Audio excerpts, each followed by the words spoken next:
I'm probably going to record this too, because before we really start, I want to do that. Um, so yeah, guys. Besides that, I do have some, like I said, I have some brief information. Welcome in. I am JR. I'm the artist to these pages, or these social media handles. We are live on YouTube as well as TikTok. It's a little bit slow right now because, like I said, it is early in the morning, so it's not really much that we can kind of, you know, have for entertainment. But for those, this is more for information purposes. If people wants to know about what I do, my comic books and stuff like that, what I'll be bringing to the table for the art community as well as the comic book community. Now, mind you, like I said, I'm still fresh and new in the game when it comes down to putting in the presence of getting this stuff out, making more videos about it, talking about it, and stuff like that. I think this is something that everybody has to learn if you want to get to become a full time artist or a full time comic book writer, artist, whatever, whichever is your passion, your goal that you're trying to achieve, and do it full time. You know, help fund it, build it, and construct it, and release it out. Um, but I wanted to go on live here today just to give y'all a little bit of information. It might, I don't know if the algorithm might, bring this to the For You page on TikTok, but YouTube, y'all are available right now. So for those who are watching YouTube right now, make sure to stay in because, like I said, it's going to be brief information, more like a repeation. I'm just going to keep repeating it until people are starting to come in and stuff like that, asking questions. But for those who don't know me, I am JR. This is going to be like kind of like an introduction as well. I am JR. George, is real name. I'm a guy that don't really care about people knowing my name. But you can go by JR as well as my art. It is my art name. JR Arts 94. And then I go by Pick'em Comics 94 as well. That is my comic book small little industry, little small little thing. It's not nothing big or everybody knows it, like Saturday AM or God of Comics or any other, Fourth Wall and all that. But I am trying to upcome and bring industry out here, and Pick'em Comics is the name that is which is going to be. You can see it at the top corner right here in front of these two illustrations right here, these two front covers. You can see it at the top left corner. That is the logo for it. Now, I do like to change the colors up sometimes, depends on the cover. I like to change up the colors for sure. But the basic color is black and white, as you see on the right hand illustration at the top right, the top left, excuse me. It's right there in all to see.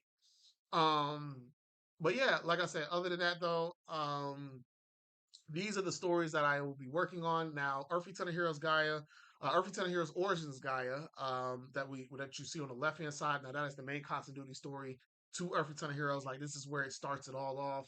You know what I'm saying? For those who have seen my other characters like Jin and Tora, Earthly Ton of Heroes Gaia is going to be the first start of the comic book that you're going to go into, jumping straight in to know about the universe, the lore itself, the characters, stuff like that. Now I do love some spin-offs. I do love some crossovers and stuff like that. I do like making something like that. I did research and study about what's the appropriate time to execute crossovers, saying spin-offs. Now, the good thing about my spin-offs are they're not continu they don't have to be they're not factioned into the main storyline of Gaia's story. So Gaia's story is kind of like you're getting her perspective, everything that's going along with her from the finishing from the start all the way to the end game of the final of the series. Now I've already wrote my final. I already wrote my end game, my final series. I do plan on trying to make a sequel to Earth Ten Heroes, but like I said, that's we're gonna worry about the series first, the first series that's coming in and stuff like that. But Earth Ten Heroes is a mythology story with a little bit of superhero elements. I mean, I have everything that you would love: lore, stakes, characters. Like my whole purpose of building Pick'em Comics as an industry, a small industry. Now, like I said, not everybody knows my name, and not everybody knows my art, not everybody knows the comics that I'm working on. But those who do, man, and those who wants to get to know this stuff, man, I'm telling you, y'all not gonna be disappointed. I'm not a professional writer, but I am a writer as well to all these stories. I am the artist to all of my stories. I do them and write them all. I'm writing 6 titles, guys. I kid you not. I shit you not. I am writing 6 titles, and I have people that can vouch for that. But yeah, I'm writing about 6 titles. I believe I want to do end off with at least 10 titles by myself, and then eventually, people comes in with their comic books and stuff like that, and then Pick'em Comics is allowed to grow. But solely, these 6 to 10 titles will be the structure, the pillars to Pick'em Comics. And like I said, if you see the logo at the top left, that is my logo for all my comic books, which is going to be housed under. So if you see Pick'em Comics, or if you ever want to Google Pick'em Comics and what I'd be about, you can actually Google me. What is Pick'em Comics 94? It'll Google will give you the whole entire what I'm working on, illustrations and stuff like that that you see. Now, these are, like I said, Gaia is a little bit different because it's going to be the main continuity of Earth Eternal Heroes. Like I said, it's a mythology story. It has Greek mythology, biblical. I like to call it biblical. I know some people have a different other words for it. They'll use usually celestial, demonic uh, mythology. So I use biblical mythology. It doesn't go into religion. I know some people are kind of skeptic with comes with religion. It just talks about more about celestial and demonic presences and stuff like that. Kind of like how you get your supernatural or Lucifer or like Sandman, those type of TV shows, kind of things like put into it. And then also I do have Nordic mythology as well, or Norse mythology. Those are the main 3 pillars to my story, but you get to see other mythology like Chinese, Japanese, Indian, African. You get to see all those other mythologies, but those other 3 is the main pillars to it. Now you're going to be journeying with my character Gaia, aka I am McGinnis. She is a human that has been gifted a unique responsibility, also a job to be the guardian defender of Earth, but also the warden to all 12 Titans. So she is not only uh, she's also able to access the powers of Gia, the mother of Earth, the creator, saying the creator Titan, the primordial.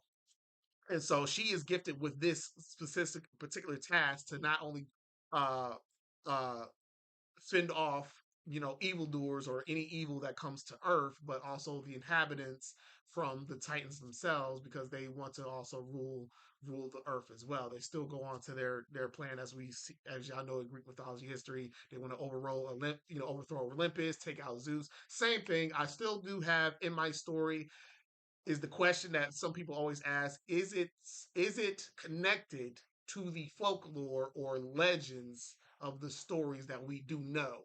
Yes and no. It still fits the fiction of the characters that I bring in for my story, but I do still have certain historical accuracy or folklore to Earth Eternal Hero. So sometimes, so like I said, the battle between the Olympians and Titans, you're gonna get that. You know what I'm saying? I'll have some moments where they talk about Troy, the battle at Troy, other stuff, just little nitpicks at some little bit of history that you'll have, but it will still be fictional toward, for my characters to fit in. But like I said, if you do love mythology, you love superhero element stories, as well as, lore building, as well as character development, Earth Eternal Heroes will be your series that you will love. I did finish my first ever issue. I will be doing an exclusive drop, a limited edition exclusive drop for 25 copies for the first 25 people to get it. Um, so, like I said, it's going to be really rare until we start getting a Kickstarter up. But you can read the early access to certain pages on Patreon right now. I have released the crossover on the right hand side. We'll get to that in a moment.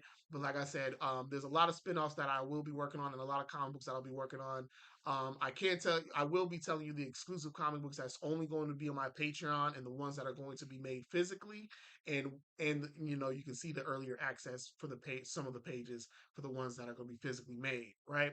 So, of course, Earth Eternal Heroes Gaia is going to be physically made. Everybody's going to have a copy in their hand. We'll get a Kickstarter started, but you will be able to read at least about five, maybe 6 pages on Patreon as we speak. Now, moving on to the next one. Didn't know I was a vampire till I died is another story that I'm working on, but it isn't ready yet. I am working on other stories before that one, but I did do a crossover, like maybe a what if. Now, this isn't main continuity to their storylines. It just only talks about the characters, the powers, and giving it a plot to it. So this doesn't really isn't kind of in connection to any of these two stories. So you're okay to read it. You know what I'm saying? There's no spoils or anything like that. I make sure I write it to where there's no spoil, just kind of give you the fealty of how the characters react with each other, how my storytelling is. So basically, how I'm writing this crossover, I'm kind of going with the flow, writing what I'm feeling, and then drawing it out, kind of doing like a practice sequential page, but it's going to be official comic book. So this is exclusively on Patreon. It is actually open right now. So if you do want to check it out, I do have a tier membership. Now Patreon is a membership. If you do not know about Patreon, it is a membership that you have to do. It's only $5 a month, so you'll be able to get open access to read my comic books that are in the making, as well as illustrations. I do have another tier list, but that's for something other else. But if you want to dive into that tier list, that's $3 a month. If you want to do that tier list, but if you want to strictly just want to read my comic books, the $5 tier is there. Now that is the early access for anybody before they even get made or anything like that. That is the early access people will get to have. So like I said, the first issue for Gaia, I'm pretty sure I'm probably gonna just drop the whole entire pages on there. Just depends on how I feel. But like I said, the crossover is available. Now the crossover is about, like I said, it's two different comic books that I'm making into one, and the two characters are going to meet. They're going to figure out what is going down in the coastline. There's a lot of things that's going down and bumping the night. A lot of people are missing during shifts and stuff like that, and they're trying to figure out what's going on.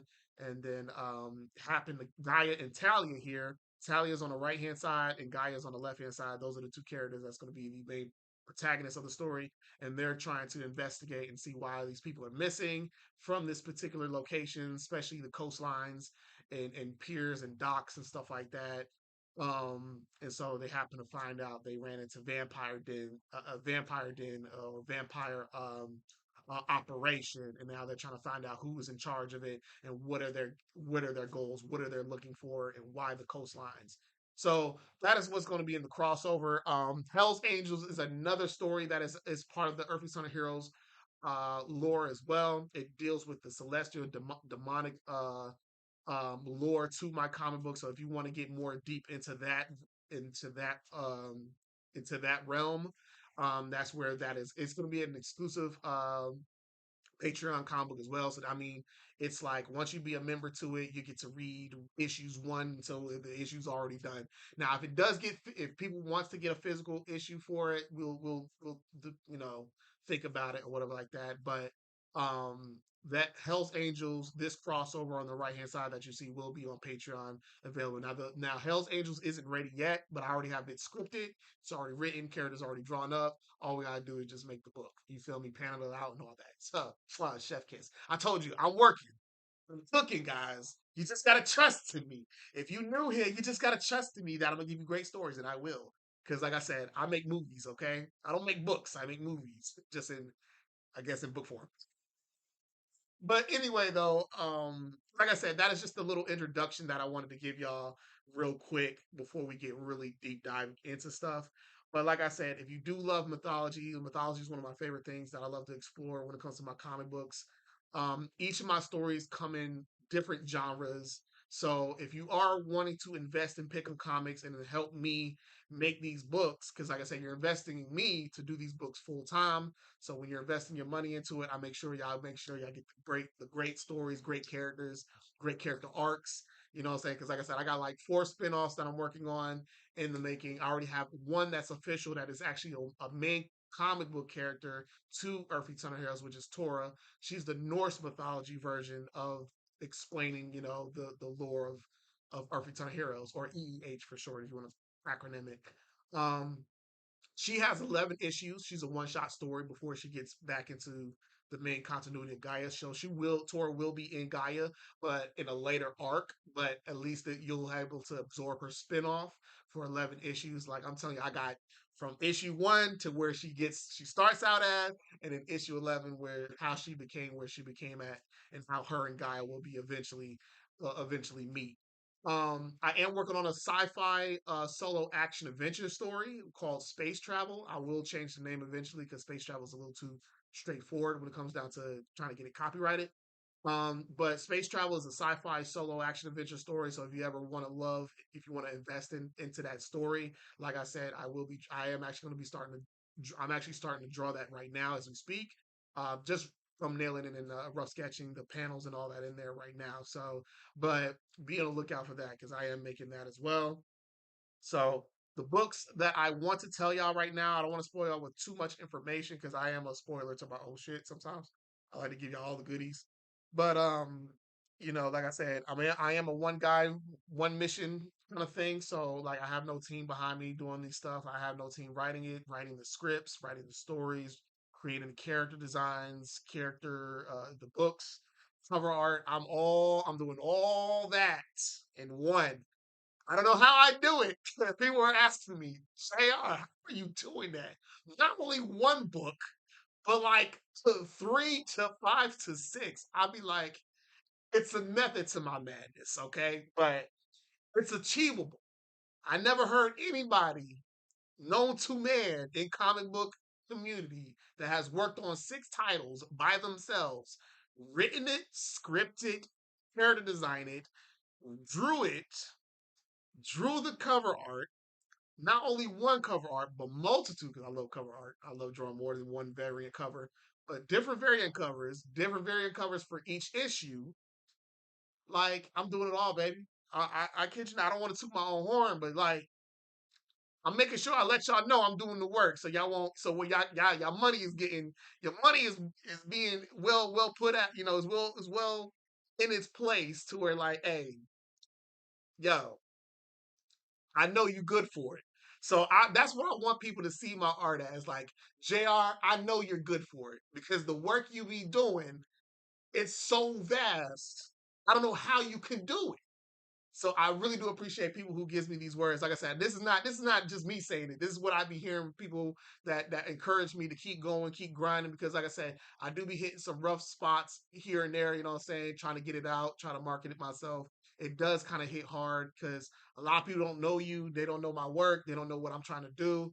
And then trying to ask them, hey, put your hard on money, invest in this. It's kind of a hard snatch. You know what I'm saying? It's a hard take. Because it's like man. But I'm telling you, people who's been knowing me for quite some time now on social media, they know I'm worth it.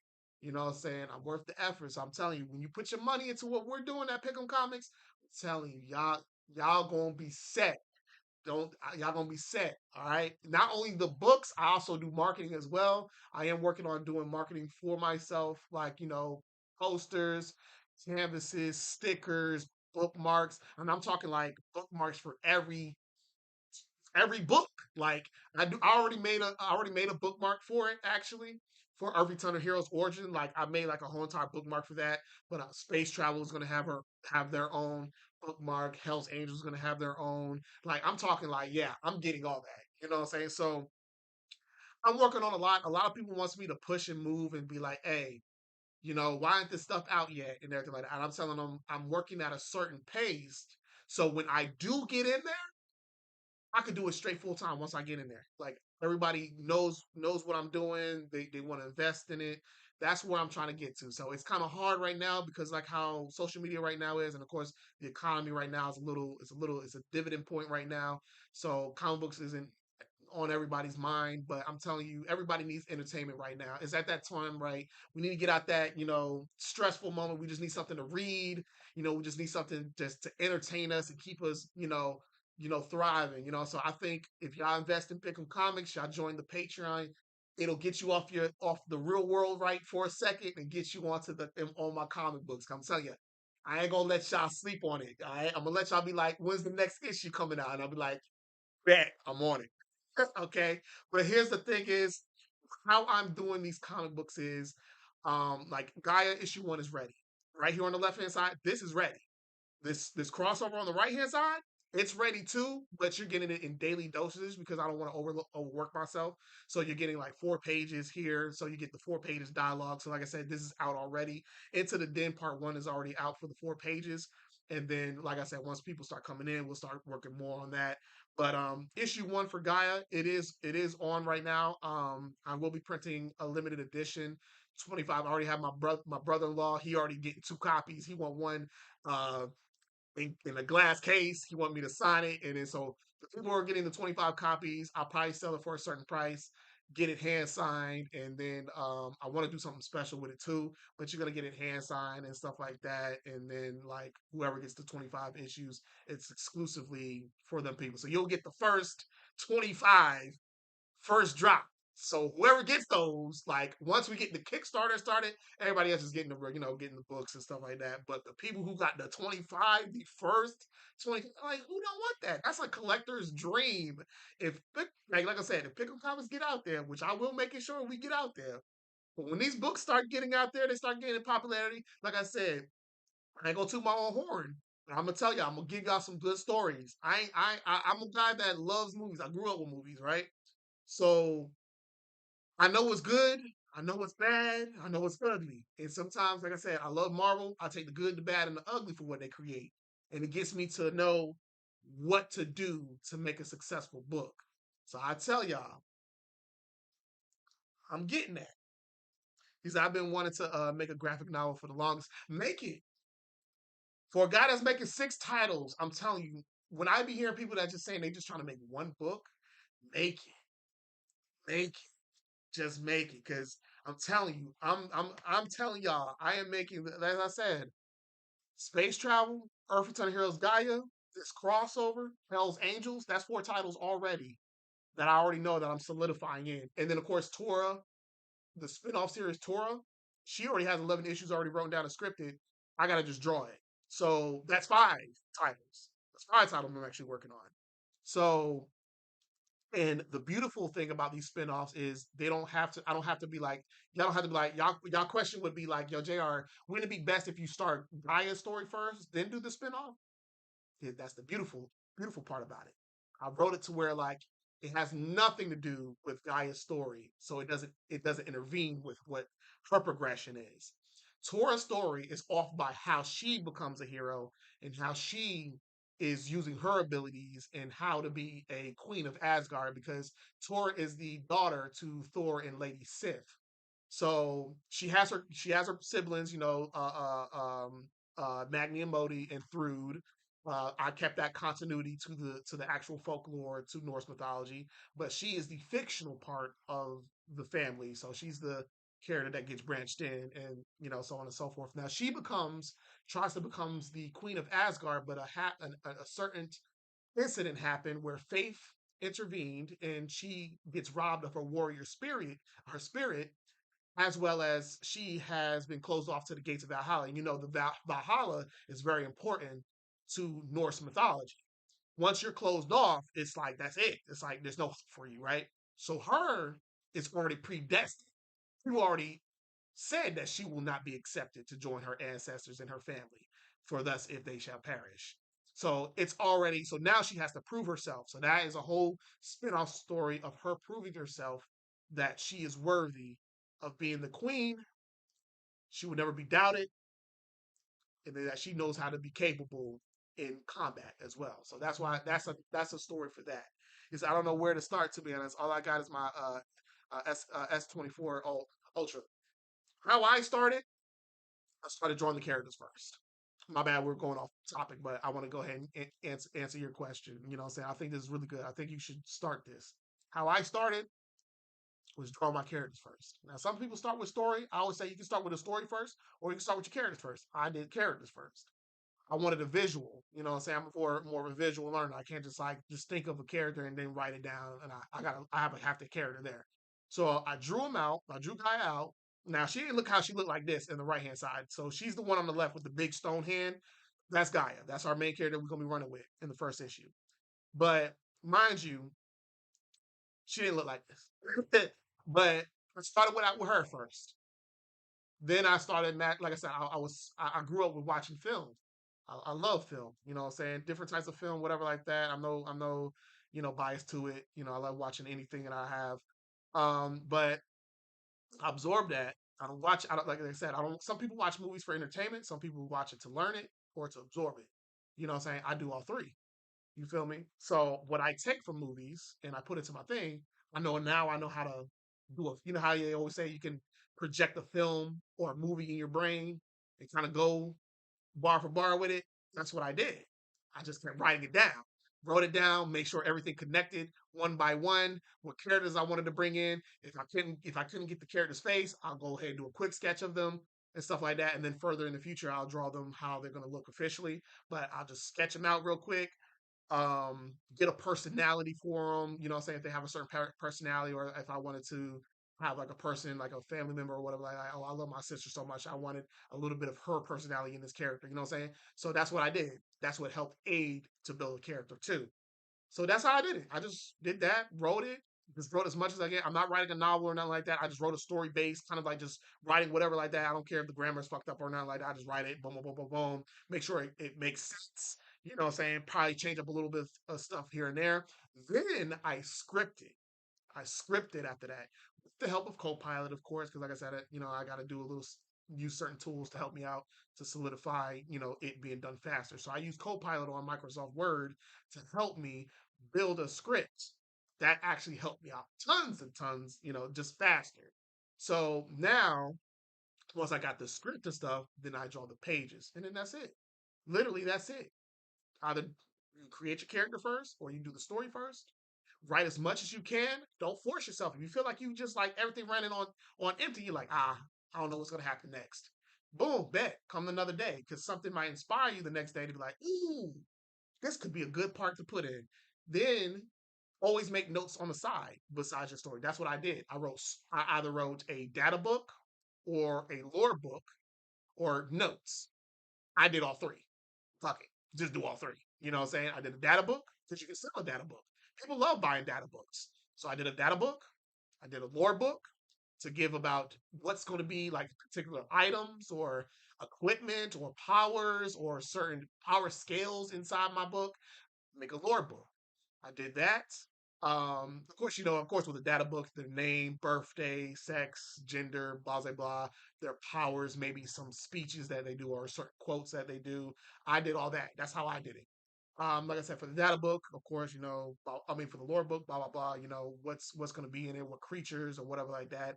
Then third, would be your notes. Your notes would be like something that you wrote, but this idea came into your brain. So you put that on the side in your notes and then you wrote that and be like, I want to change this. So then what you do with your story that you wrote, your little quick story, you will take that and you take what you have in the notes and then you make a whole nother section story while putting the new one in.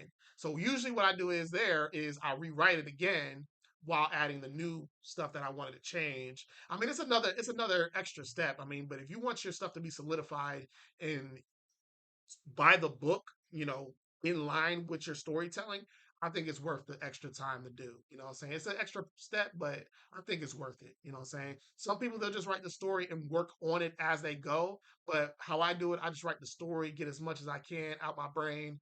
And then if I feel like it needs to be changed, like I said, I'll read it. I'll read it maybe once or twice, maybe three times, depending on how good it is. There's some stories that I created, like Amy and the Apex is a story that I'm writing. It's about sisterhood, friendship, journey.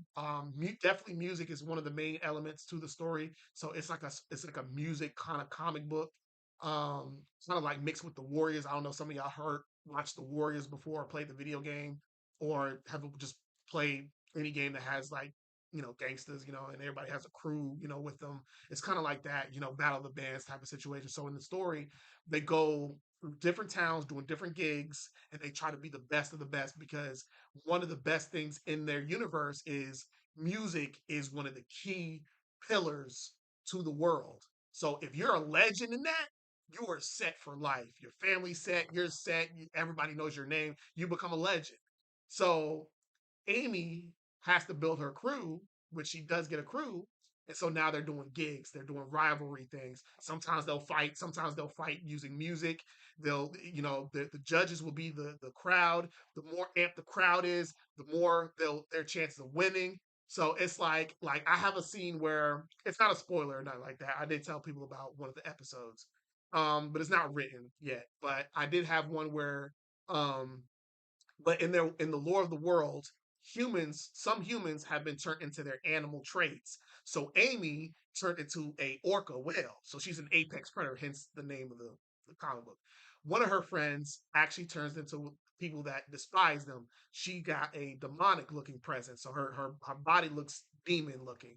So her kind gets ridiculed because they're like, in that time, of course, in people they're like, oh, you're a demon, you look like a demon, so you do demonly things. So they get discriminated by their look. So, like I said, it's a whole different thing when it comes to Amy and the Apex. I love the story. I actually read it again recently because, like I said, I read that shit like 5 times, and I'm the writer to it, and I read that shit 5 times.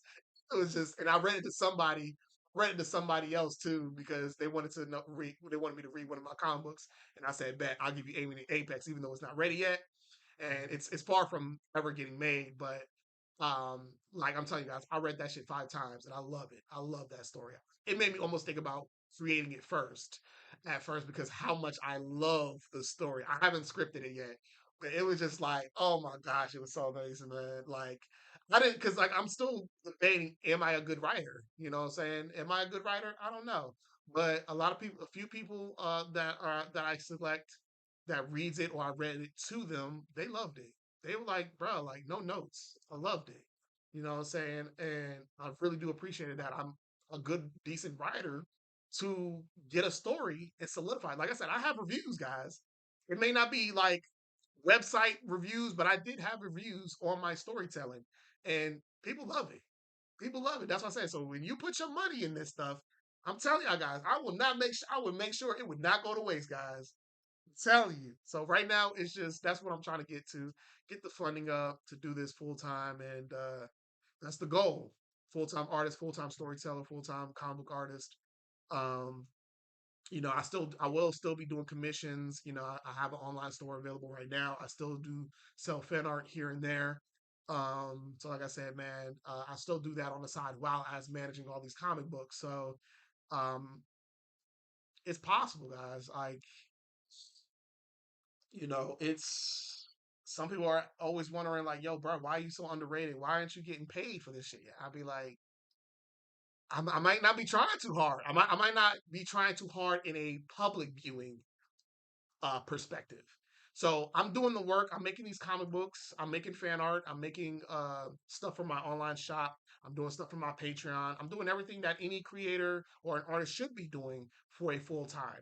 I am starting to get into Comic Cons and events. Right now, I'm starting small in my local North Carolina. If you are in the North Carolina area, I will be going to a Carolina Comic Con in Lumberton, North Carolina. I am doing another one in I think I know Hero Convention is coming out in Charlotte, North Carolina, so I might want to try to do that one, try to get mine, become a vendor in that one. I did sign up for Animate, and I believe that's in Raleigh as well. But that's next year in January. So I did apply to that. So hopefully I get accepted. But like I said, we'll be trying to do some events there, trying to get my name out there as well. But like I said, other than that, social media is mostly my presence and focus points. So I don't really kind of doom scroll on here. I actually kind of like just learn and absorb certain things and then apply it to my creation. So a lot of people always like, he's like going through your page, bro. You're not trying on the marketing side. Yeah, that's what I say. I'm not trying as hard as I should because one TikTok wants me to pay for stuff. But I did have another TikTok, Pick'em Comics. I did have like 29K followers. I deleted that whole entire shit because right now the attraction right now for it is just not doing good for me. But I will be doing a lot more marketing now that this crossover right here on his right hand side that y'all see is now on Patreon. And like I said, I will be dropping issue one as well on there. So like I said, you will be getting these two comic books on my Patreon as we speak. But I will be dropping a limited, a hard copy, limited, exclusive, uh, books next week. So I'm just getting the pictures, formatted and stuff like that for Comic Wellspring right now. So, but this will be physically available. Only 25 copies, guys. Remember, only 25 copies. Only doing 25. My brother-in-law already got two. He already bought two. So he already bought two of them. So that's like 23. And I know I'll say like 21 because I know two of my families one of each too, and then make that 20 because I want one too, of course. Um, but yeah, that will be this will be the official combo, guys. Now it isn't your typical like fast paced, bust through the gates like you get an action scene or anything like that. I started out with lore and character build. I think that was a good way to start. A lot of people agreed to that, you know what I'm saying? Due to my flash drive, unfortunately, it went it's corrupted, but the flash drive got damaged. So I had to stop at a certain point, not at the point that I wanted to stop at. So when y'all read the first issue of Gaia, it's gonna feel like it's kind of like a continuation, which it will be because it is a part one. But part two and three, I will be working on all as one, so it's gonna be in that one whole book. So, like I said, I can't wait for y'all to read part two. That shit is going to be crazy. I'm telling you, I cried. I wrote that shit and cried in part two. And It's Time Part Two, I cried in that shit in one scene. I cried so bad. I was like, not cry, but I was like, you know how you get that feeling like you're about to get like emotional? I literally did that because I was just like, I was writing it and I was like, yo, how to hit this scene to where it's gonna tug at people's hearts. Like, if it don't tug at your heart, it's gonna make you feel some type of way. Like, damn, I gotta know what happens next. That's how I feel when I read people's stuff. I gotta know what happened next. So part two is kind of like that, where you get real deep into the more intenser scenes, the action scenes, and then in part three, that's when it's kind of gives you a little bit more of a clarification of what's going to be going on with our main protagonist Gaia here. Now I have already written 4 issues already for Gaia. I just never scripted them, so right now that's what's being excuse me, that's what's being handled right now. Um, Hell's Angels, like I said, it's a prequel to Earth Eternal Hero, so this happens before Gaia's story starts out. So that's why I say y'all have a good opportunity to read Hell's Angels because it will be a Patreon exclusive. So you'll be able to read the whole entire book there.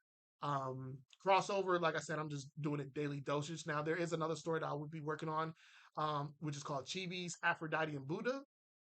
Now that's for just comedic purposes. If you want to just be like, I just want laughs, shits and giggles, and read something 4 panel. So it's just a 4 panel book that I'll be doing maybe monthly, maybe weekly.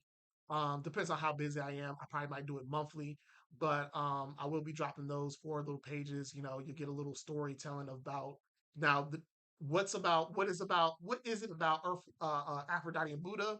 It's more of the comedic gag like story. So if you like comedy and stuff like that, and certain language, they do my language because it is an 18 plus story. So mostly just like language and adult jokes and stuff like that. That's what that'll have. um so yeah, if you want to get invested in that as well, those will be the main 3 comic books: the crossover, Hell's Angels, and Chibi's Aphrodite and Buddha. I can go ahead and show you the cover of Aphrodite and Buddha as we speak right now. I can show y'all that and what it looks like. um Let me show y'all. Boom, boom, boom. Let me see covers. 'Cause I got so much stuff, guys. I got so much stuff. I kid you not. um well, here's one of the covers. Here's one of the covers right here. This is one of the covers to the Chibi Aphrodite Buddha. Now, this will be exclusively on Patreon as well. So if you want to read about these dastardly duos or duos and their crew, you can. Now this has the full crew in the cover. So in the front that you see on the right hand side, that is Buddha right there. The one that you see right there falling down on her face, flat face, that is Aphrodite. She's the clumsy character in the crew. In the back, that's the newest addition character, Quincy, or Q for short. He's a halfling in the story, and then you have Morgan right here that's carrying the big bag. She is a ex Valkyrie or worn out Valkyrie, lost her warrior spirit, and so she is accompanied with Puck. She was raised by dwarves, but she has horns, so she has some kind of little mystery to her character. I ain't gonna spoil that. But each of them are different species. Of course, Aphrodite is, of course, the goddess of love and desire. She is that, and then Buddha is my own creative character. She is a Arabian. she's Arabian, so or Arabic, excuse me, is an Arabic character. She's not African American. I know some people got confused before in the past that what was her ethnicity. She is Arabic. She is kind of their version of the demon of love. So that is what the name Buddha is, because Buddha is Arabic. So she is the seven deadly sins to my comic book. So she actually is part of Hell's Angels. So I'll go ahead and show you the cover for Hell's Angels as well. This is the official cover for that. I can show you the cover right there. Hold on, let me see where it's at. I think it's in my. Hold on, I think it's in my thing. Yeah, here it is. So this is Hell's Angels. Now this will be on Patreon as well. Now this guys, if you want to read some shit about some fighting, if you like fighting and stuff like that, some stakes, some investigations, stuff like that. If you love Hellboy, I'm telling you, if you love Hellboy, you're gonna love Hell's Angels. I love Hellboy. I love the Mike Mignola Hellboy. You feel me? I have all the omnibus of Hellboy. All right, and I cannot wait for the new return for Hellboy. I think they have him like Hellboy in Hell or something like that. They're doing a new story for him. But if you love Hellboy, you're gonna love Hell's Angels. It's basically, and also I'm doing a crossover, a fanfic as well with Hell's Angels and Hellboy. I can go ahead and show you that as well. I'm no spoil to that. It should be over here. It should be in here somewhere. Oh, let me see. If it's not in here, I'll show y'all probably in the future. But it should be in here. Hold on, let me double check in here. Yep, right here. There it is. There's the cover right there. This is the cover. I redesigned Hellboy for my fanfic. Now this is gonna be free for y'all to read. I'm not charging nobody or anything like that. It's gonna be free to y'all to read. I don't know where I'm gonna drop it at, but this will be free to read. You know, because like I said, you can't get paid, and I don't want y'all to pay on Patreon to read this because that will make it be a profitable book. I don't want to do it that way. So maybe I might do a webtoon for it or something like that. Who knows? Depends. But yeah, this is gonna be a little fanfic that I wanted to do. I don't have to do it that way. Yeah, it'll be on Patreon. I forgot I can still do free stuff. So it will be on free. It will be free for free members and stuff like that. So you don't have to pay to read this. So yeah, never mind. Scratch what I said. But yeah, I redesigned Hellboy for my comic book, for Hell's Angels, and each of them you can see the weapons and stuff like that. So for Hell's Angels, you'll be going through our main character Maze here, as well as Ravi right here at the bottom. On the bottom right, you'll have Ruin at the small little section there. You have Lilith at the top. And then there's Buddha. So there is two different versions of Buddha. The one, the one for this version, and the one for this. Now their personality is still the same, but their goals and direction is different to fit the different, the narration to the stories. So more she's more freer to do whatever she please in this one, where in Hell's Angels, in the Earth Eternal Heroes continuity, she's more structured. She can still do what the hell she want. I want her to be that free like character, but she has like a goal set in mind. Like she's pivoting to her own agendas. Where this one, she's just bullshitting with the crew, with these guys, and just doing whatever. But like I said, these are the stories that's gonna be on Patreon. I hope I sold y'all. But like I said, I am working very hard on this stuff. I just showed y'all and told y'all about 5 different comic books all in one whole video. You know what I'm saying? I really do appreciate people giving their trust into this stuff, man. It's hard. It's hard making books, let alone these many books, man. So people who put their money into this, man, and wants to help fund it, it helps me, bro. Yeah, it really does help me on and off the court. You feel me? So I make sure I keep my promises when it comes down to making these books. Like I said, not everything is going to be, when I say, hey, this is coming out, that is coming out, it's not always going to guarantee because, like I said, I'm working all this stuff by myself. If I had a team, maybe I would be able to hit it more accurate when it comes down to the estimate of like when this is coming out, when that is coming out. But these are coming out, period. Regardless of which one comes out first, they're coming out. You know what I'm saying? So it just depends on how much workload it is. Like Torah, even though I have all the 11 issues for that, I've already done the hey, what's going on, Pete? Even though I have all the 11 issues written and scripted, and the character designs. It's just trying to do the environment, the landscape, and all that is just a lot of work right there on that part. So it slows me down.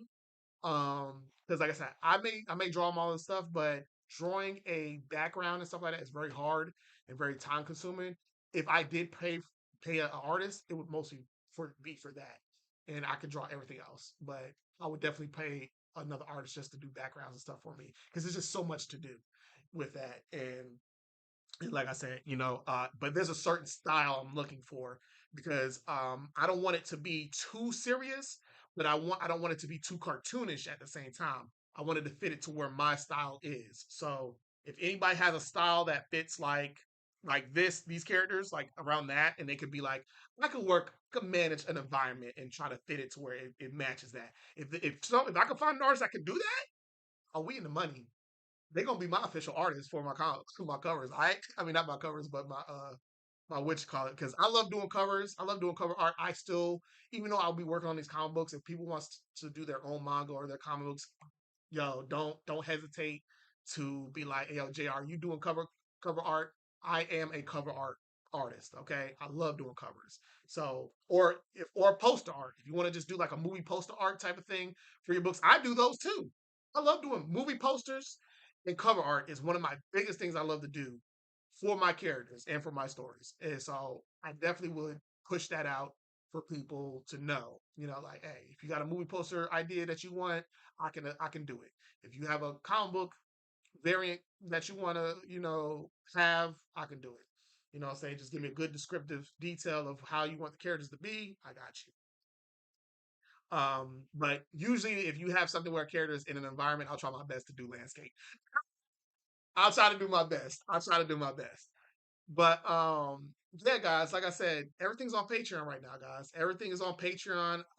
TikTok just haven't. I'm not talking bad about TikTok. I always promoted TikTok when it was fresh and when it was in them good days. Man, I used to tell everybody to come on this motherfucking app. Now it's just now that they split TikToks for only US and for the rest of the world, bro. It's just not hitting for anybody in the US right now unless you're either really doing like animation or skits and stuff like that, like already have those audience solidified in. So if you're starting to grow your account or you're like around my range, the 20 to 30K followings at that time, you're probably not going to reach too much people because one, not a lot of people is on this app, and then majority of those followings they're probably already deactivated or deleted their account. It's just still saying that they're still there. So, or people just don't use them. So it's kind of hard to figure out who's going to be there for your creative work and who's going to invest in it. And that's why I'm trying to pivot people to go to Twitch, YouTube, Patreon, stuff like that. I mean, TikTok did really great, and I know they're still trying to triumph and stuff like that. But right now, for the US version of TikTok, it's just not doing nothing for us. What software do I use? I use Clip Studio Paint, EX. But yeah, it's just right now they're just not using. They're just not doing good for us right now, especially for artists right now. But I am still active on Instagram. I am hugely active on Instagram. So if you use Instagram, make sure to hit the bell notification. I always try to make sure to tell people. I even had a funny video. I even did like a little quick funny jab video of people that be like, I don't never see your stuff. Bell notification. I need to drop that shit in the story again.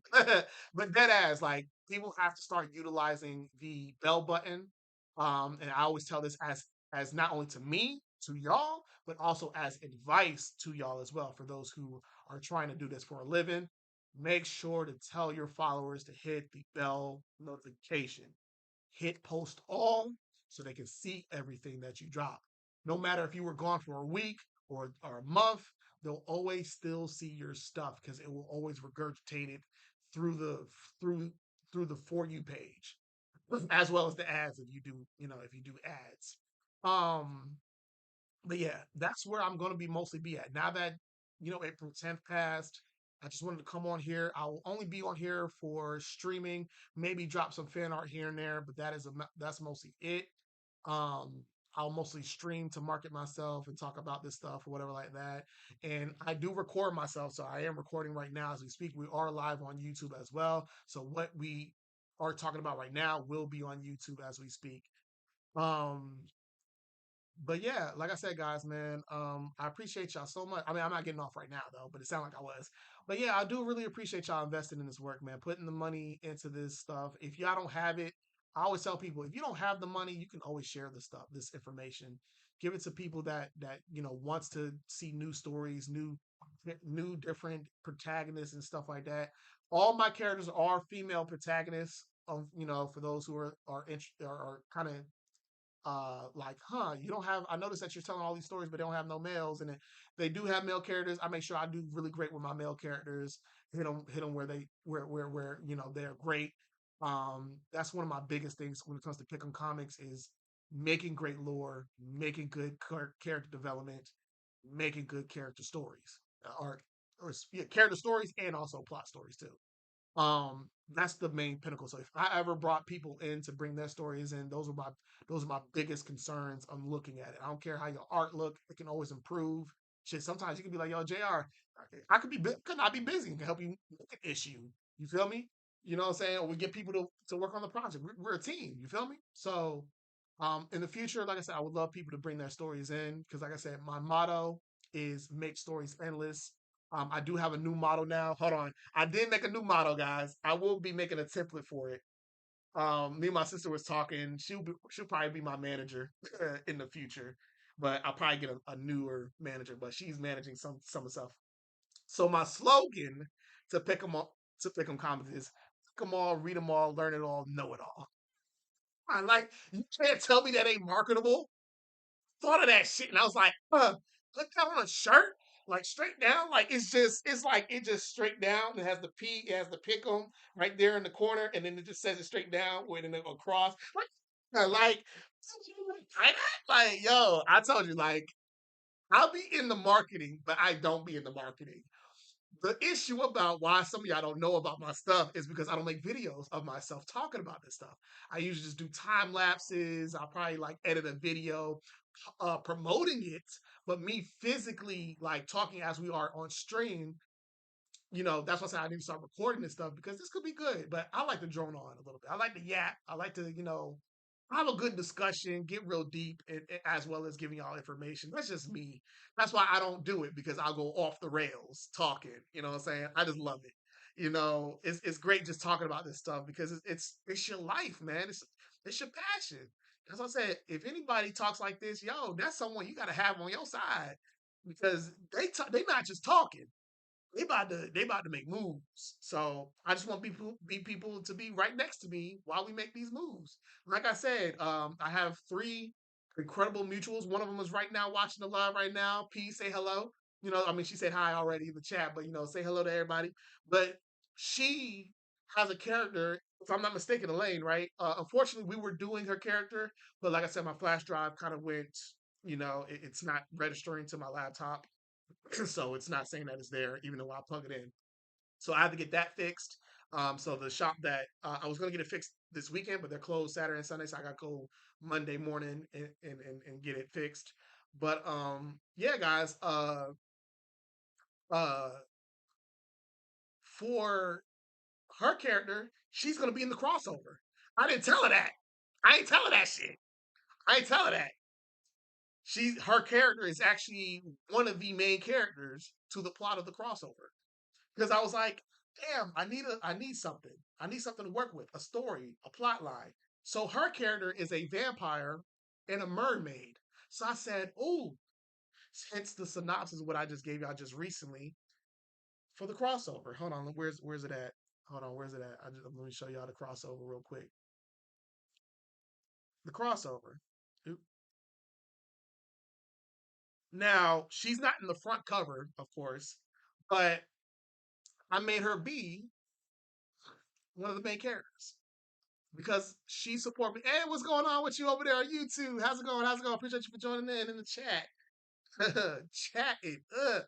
Yeah, we're gonna have some slogan or something like that for people in the chat. You know what I'm saying? You know how people like, yo, put some W's in the chat or something like we're gonna have something. So pick them in the chat. Oh no, that's too much. That sounds like a fucking mouthful. We're gonna have something, all right? But yeah, I will be starting to make emotes and stuff like that on YouTube, guys, for those who wants to subscribe. You don't have to subscribe yet, but just subscribe like normally, how you normally subscribe. But I will be doing, some paid stuff so y'all be able. So I will be doing some emotes and stuff for different characters for each of my comic book and stuff like that. Because like I said, I have over 60 plus characters, guys. I kid you not. Some people were like, "You bullshit." I said, "Let's count them together." Like I said, we can't count them now because my flash drive. Like I said, but we did as counted them all together. I literally counted them on stream one time, and I think P was there. Sun and the Moon Art was there. She was there watching as we counted. I counted. We counted over 60 characters. I drew over 60 characters in one whole year, guys. Shit, crazy, right? Crazy, right? So we have a lot of emotes we can use. We have a lot of characters to use a lot of emotes for. But I want to kind of get people's, like, oh, I think I love this character. How about you make more emotes of this character? But of course, Gaia will be one of the characters because she's the one that starts it all for Earth Return Heroes. Of course she's gonna have her own emotes and stuff like that. But trying to figure out what the emote will be about and what's the expression of the emote is what's slowing me down right now because I don't know what to do for it. Like I'm trying to get their personality, but also fit it for when someone use it in a conversation on chat when we stream. It's perfect. You know what I'm saying? So it's kind of hard to kind of get that hand in hand or just copy memes, I guess, just regurgitate it as memes, but draw my character as that said meme. I could do that too. I love collecting memes and shit, literally personally. So that could be that too. Yeah, we could do that. I'll try to do that in the future. It actually might be sooner rather than later though. And then I'll drop it on Patreon for you guys to see what and show y'all the emotes and stuff like that, so I can get it early.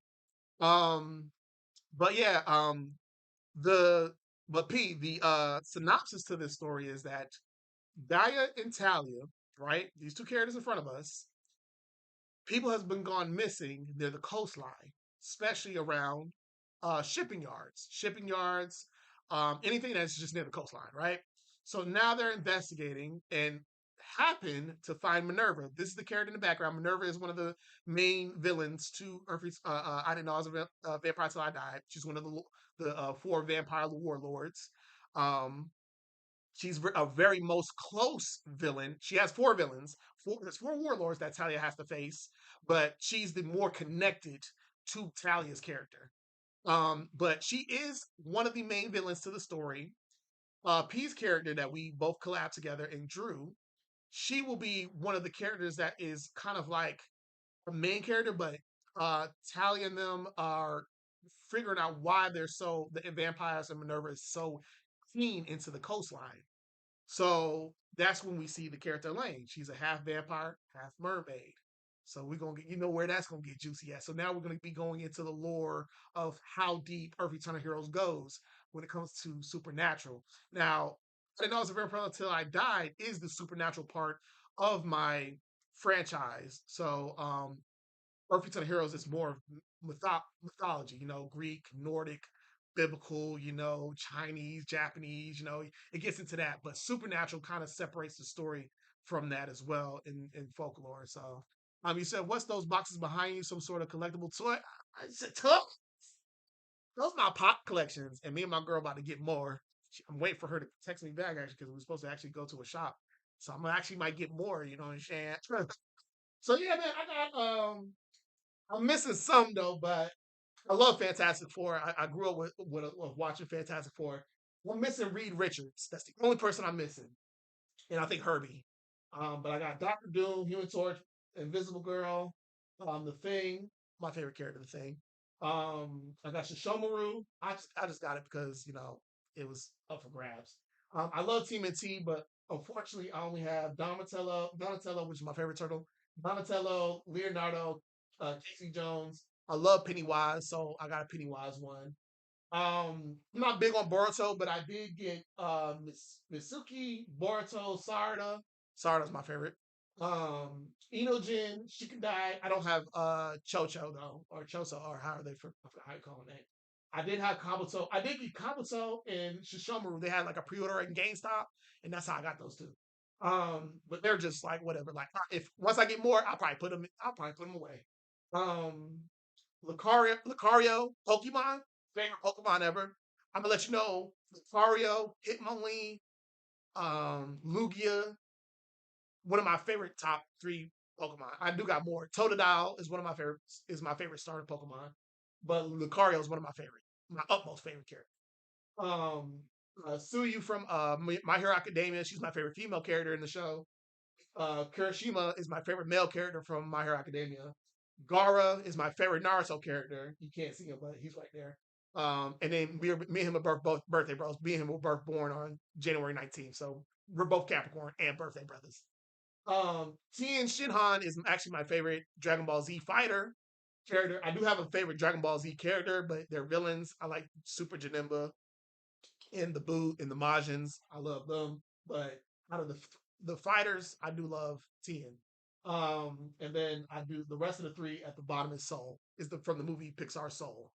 Fucking love that movie. That movie was good. So I had to buy 22, Joe Gardner, and Mr. Kitten or Mr. Mittens. So I am missing Joe Gardner's Soul version, but I was fine. I was fine with that. So I was like, bet it's all right. But yeah, man, that's my whole pop collection. And then of course I do have some figurines and stuff like that. Some custom art that I got from my mutuals, and stuff like that. So yeah, man, I've been collecting mostly stuff from people who created stuff, like my mutuals and stuff like that. So yeah, I really buy stuff from outside an actual store, like an actual corporation. You know what I'm saying? Pops is the only thing that I put more money into from an actual corporation. So yeah, Soul is a good movie, man. Soul was when I saw that, it just that's what I said. When I watch films, I watch it for entertainment, but I also absorb it and feed it for my comic books. That's why I tell people like, y'all will not be disappointed in my stories, guys, because I don't take it as like I said, I read my favorite comic book characters. I love Daredevil, I love Punisher. I have some other um uh, uh honorable mentions, but Daredevil and Punisher, I will read those comic books first hand in hand, straight through the back. Ghost Rider, yeah, I think I read the latest issue. I don't think they got nothing right now for Ghost Rider, if I'm not mistaken. But I don't read too heavily on Marvel. Even though I love Marvel, but I don't read too heavy on Western comic books just as much as manga. I read manga too. I read the shit out of manga for sure. But it's been a while right now. It's been a while since I read a manga. The last manga I read was I think I finished up. Wait, hold on, I gotta go back. Hold on, which manga did I finish up actually? Um None actually. I think the last one I finished up was Kaiju number 8. Yeah, I finished up Kaiju number 8.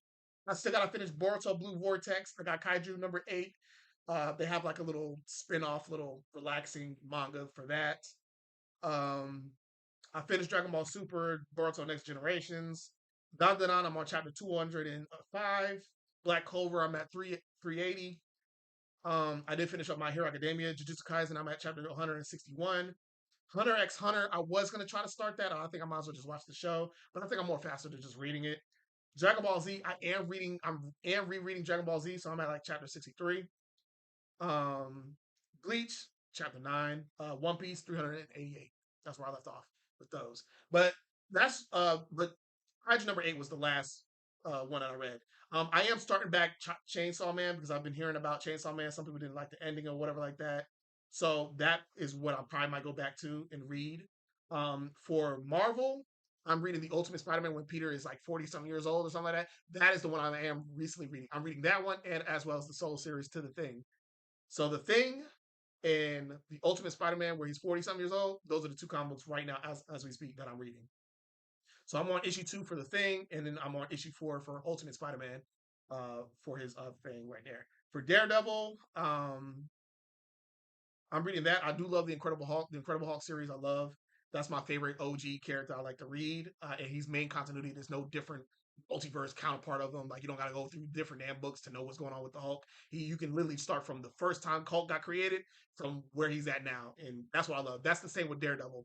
That's why I love reading. I love reading those stories. Spider Man, a little bit. It's depending on how good it is, but I just don't read it because it's just so many different variations of Peter Parker. I just like it's too much to try to grasp. So I stick to people whose main continuity, or those who haven't been in too many groups like X Men. There's a lot of X Men stories. There's Uncanny, Astonishing, all those other things. House of M. It's just so many. It's like I just want one. It's just one that sticks to a whole continuity and it's very popular. People love it.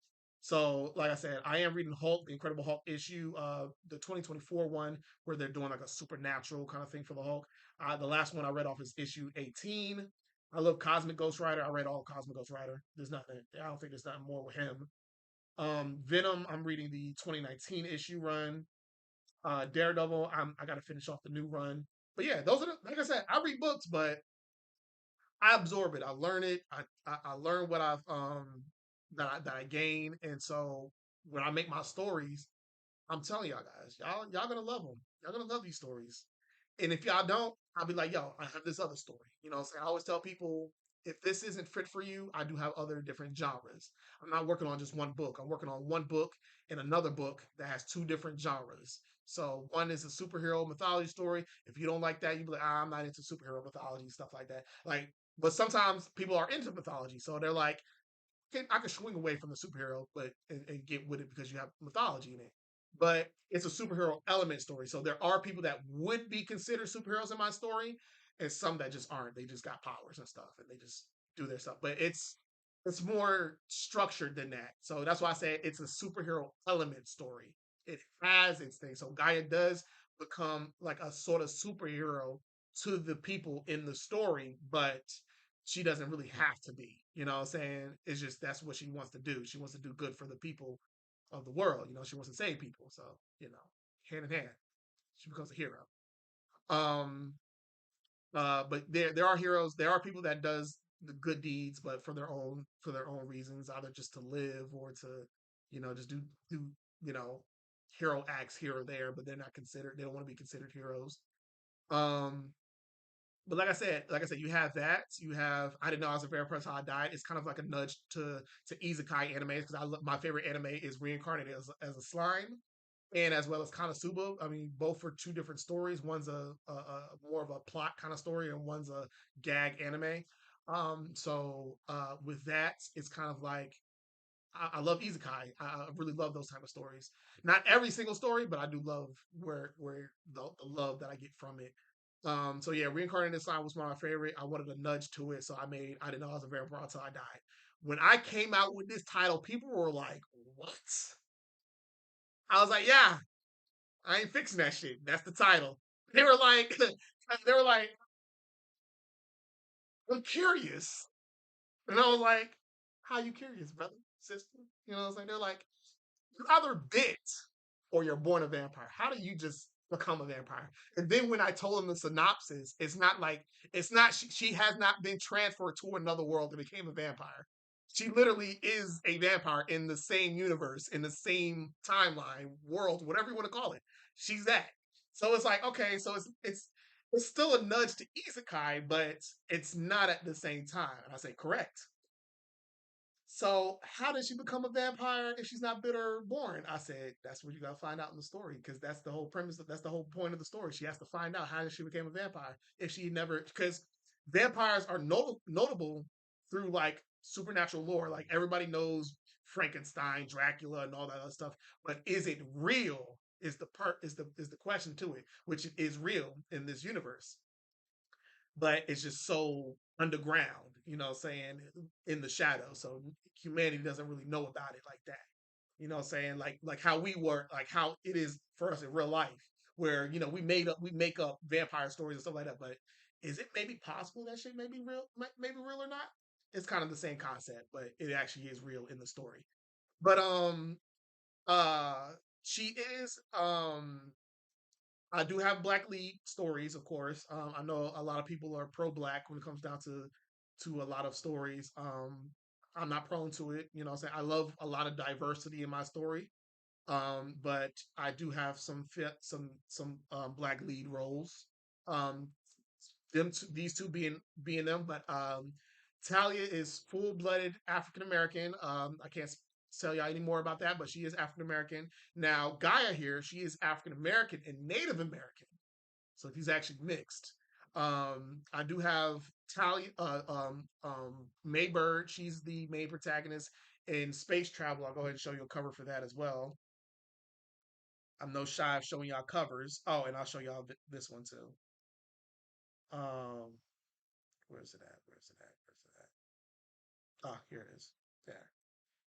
So here's the cover for that. So Maybird here in Space Travel. This is a story I'm working on as well.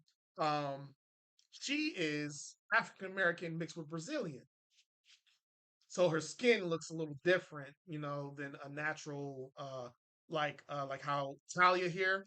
She's a little dark skinned there, but with May, I think I have a concept sheet for y'all to see. I did a lot of concept sheets for space travel. Yep, right here. So this is Maybird right here. So as you see, her skin is a little brownish, palish. I feel like it's a great color for a Brazilian woman. I know there's different variety of different colors, skin colors, but for an African American mixed with a Brazilian person, I think this is a great skin choice, a melanin choice. So yeah, she's mixed. Um, so yeah, that is that. Of course, aiming the apex, even though their species, their human DNA got alternated with and spliced with animal DNA. So she's a half orca. So she gets the tail, she gets the fin. The eyes are black, but she is African American as well. So so Amy is one of the black main lead characters. So like I said, yeah, I do have black main lead characters. Oh, and of course, um, Maze as well. She's actually no, she's actually mixed too. She's Blasian. She's actually mixed with African American and Japanese. So she's a Blasian. So so there's a form that actually have her. Y'all know I love ultimate forms now. She does have a form that I'm actually going to draw up. It's not a spoiler or anything like that. I'm actually going to show you her form because there's a form that she gets. It's a form that she goes into. I might actually draw it. I might actually draw it right now while we sit here yip yapping, but because I got time to spare. Um, it goes into a Ronin mask. It turns into a Ronin mask, and like one of those, not a Ronin mask, but a uh, samurai mask type stuff. You know what I'm saying? Like the yokai. It turns into that. So, because like I said, she already wears a mask on the right hand side because her face is like definitely scarred and disfigured and stuff like that. So she wears a mask plus the makeshift horn that's added to it. But she turns into like this, like she can turn her whole entire half into like this yokai, more demon look. Each of them have a different form, of course. But this is also the characters that you see on the right, Ravi at the bottom, and then Ruin at the top with the blue like highlights. Now that is another mutual. Me and her created those characters. I told three of my mutuals, man, they always been there with me. They spread their wings now. They do their own shit. You know what I'm saying? Their own lives and stuff like that. They spread their wings. You know what I'm saying? They always leave me. But guilt trip. But anyway, uh yeah, so like I said, with P here, the Sun and the Moon art, she has Elaine, which is a character. She's Puerto Rican in the crossover for that. So that is a collaboration me and her did and designed that character for that comic book. For this comic book, Bree Artistry. She's a painter, crochet artist. P is an artist as well, digital artist, traditional painter as well. So yeah, but we created these two characters. This is these two characters for the comic book that are two collaborating characters, Ravi and Ruin. Um, and then there's another comic book for Earth Eternal here, actually for Gora, my boy Bad Imagery. He is a digital artist. He does traditional, but I believe he's more digital artist and character, and he's also good at character designing as well. We created a character named Diego. Unfortunately, I don't have Diego right now. I don't think I have Diego in here. No, there he is. There he is. This is Diego. This is the character me and my boy Bad Imagery created. He created the design. I just redesigned it for the comic book. So now he has an official character in the lore as well. So each of these three mutuals, man, has just been supportive in the journey. And so we created characters for the comic books. You know what I'm saying? So like I said, I am not shy in bringing people in who really supports. Like I said, you don't always gotta pay money or anything like that. You just gotta be there. For me, you just gotta be there. You gotta invest. You gotta. But I do expect them to spread the word and share it in the story when their characters are being presented. But other than that, yeah, they're always there, man. They're always there. You know what I'm saying? But yeah, for real, I need to talk to y'all on the side about that. When we talk about y'all characters, you need to do as much as promotion as I'm doing. If you want people to know about your characters, it's basically you're basically working with me in this collaboration. So you got to promote. So when I promote Hell's Angels, I expect you to promote Hell's Angels because your characters is in it too. So if I so see yeah, I want that. Right? I need y'all to do that. Hey guys, my character is in this comic book, you know what I'm saying? Check it out. You know what I'm saying? You gotta promote it too, sadly. If not, you know what I'm saying, they're gonna have to sit on the side. You know what I'm saying? They're gonna have to sit on the side. You know, I have to sit on the side. I can't be the only one promoting your characters. I ain't created them, bitch. I ain't created them. Y'all created them. I just solidified them in the book, get them out there. But the rest of y'all gotta do the work too. All right. But um, but yeah, that's what we got going on. So man, like I said, man, we got four, collaborative characters that's officially in these stories, man. So like I said, I'm not prone to people who supports and giving my art for free, man. I always tell people, man, I may not be able to buy some of y'all stuff or anything like that, but if you need art or anything like that, I'm gonna put my foot down in that potato salad and cook it up for you, chef it to you and everything like that. But that's me. If I can't do it money wise, I'll definitely do it for you in art. All right. And I ain't talking about no. I just doodle here and there for you. I give you the full capabilities of how I do my art and my comic book and stuff like that. I give you the full respect. All right. That's like the old school way of trade. Right? Everybody remember trade, right? Everybody knows art trades, right? Same concept. You know what I'm saying? But instead, you're using it for a profitable gain. You know what I'm saying? This is for profitable of a gain. You know what I'm saying? Where art trade, you're just doing it just to be like, I just want the trade, blah, blah, blah. But this is a certain trade of, you're collaborating, but you're also getting paid to do that, or you're gonna eventually accumulate some funding for it, or stuff like that. So that's where I'm aiming for. You know what I'm saying? If you need something done and you've been supporting me and you've been giving me shit, you know what I'm saying? I can go in return and get something that can profit you or help gain profit or promotion or any type of profit to you, any shape or form. You know what I'm saying? That's me.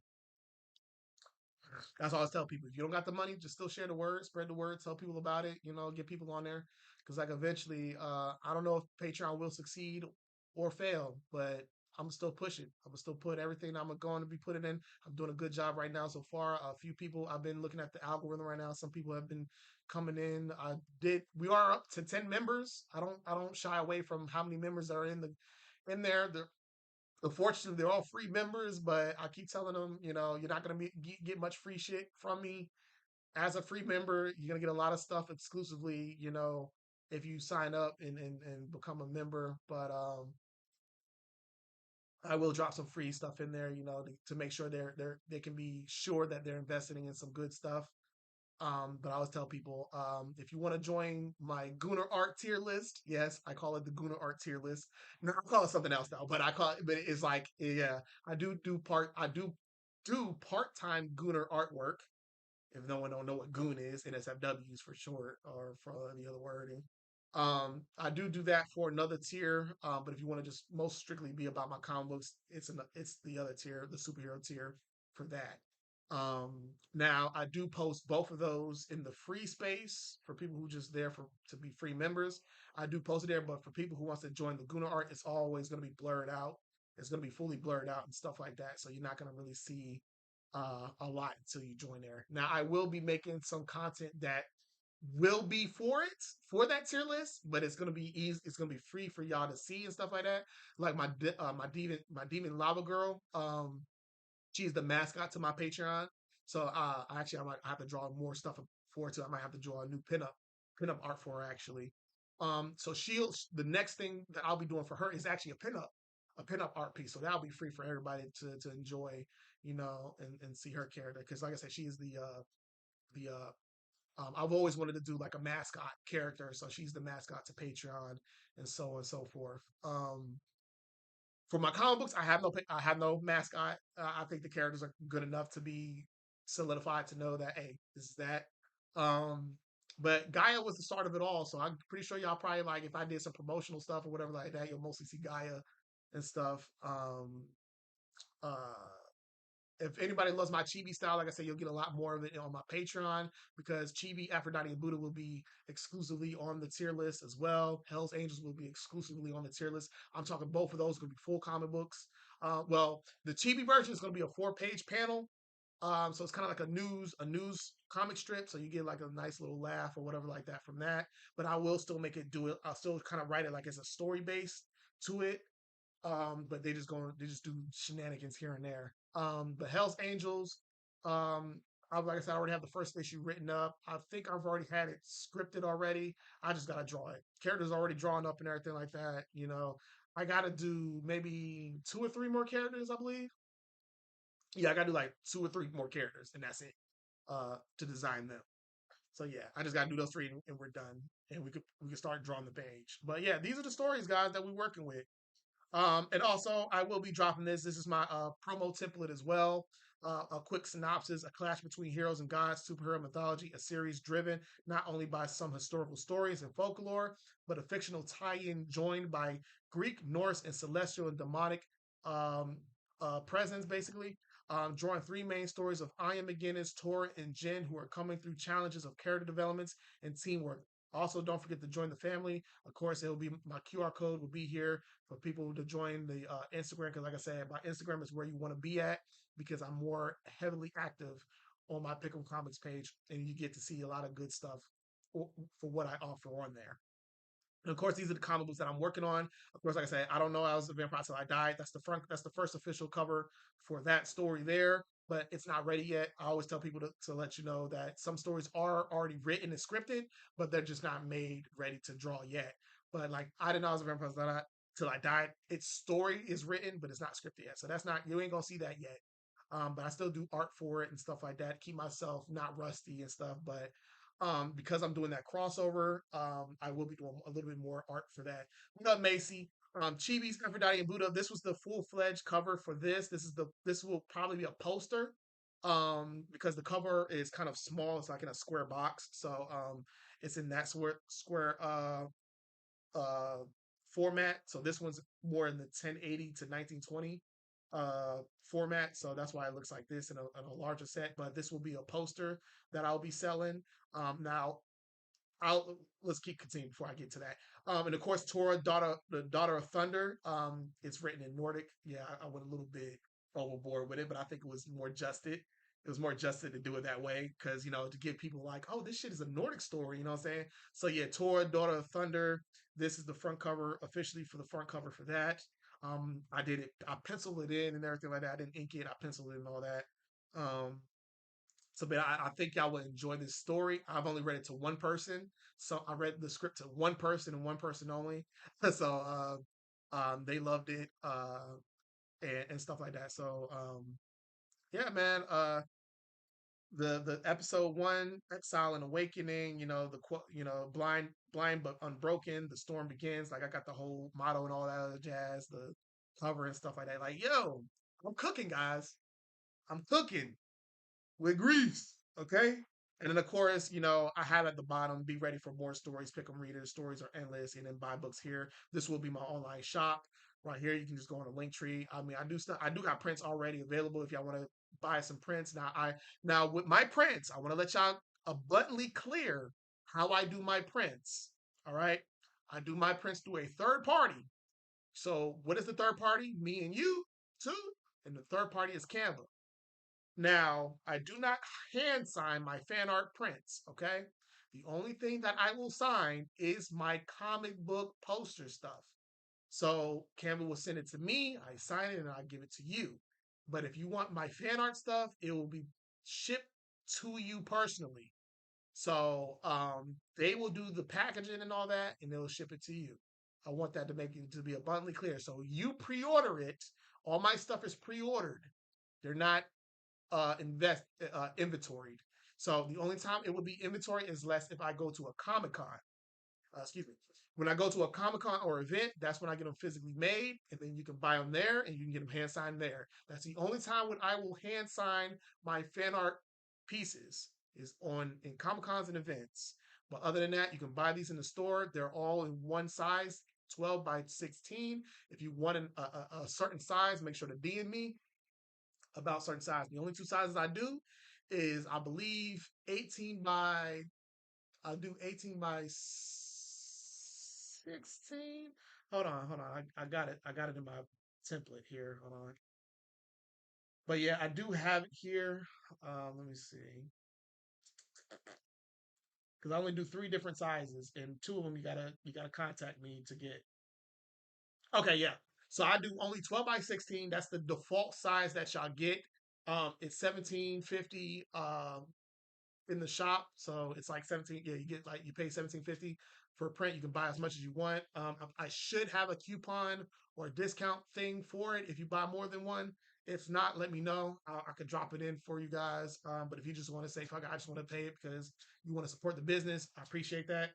But 12 by 16 is the standard size to my fan art prints on the online shop. But like I said, if you want to have something more bigger, I do 18 by 24 and 21 by 24.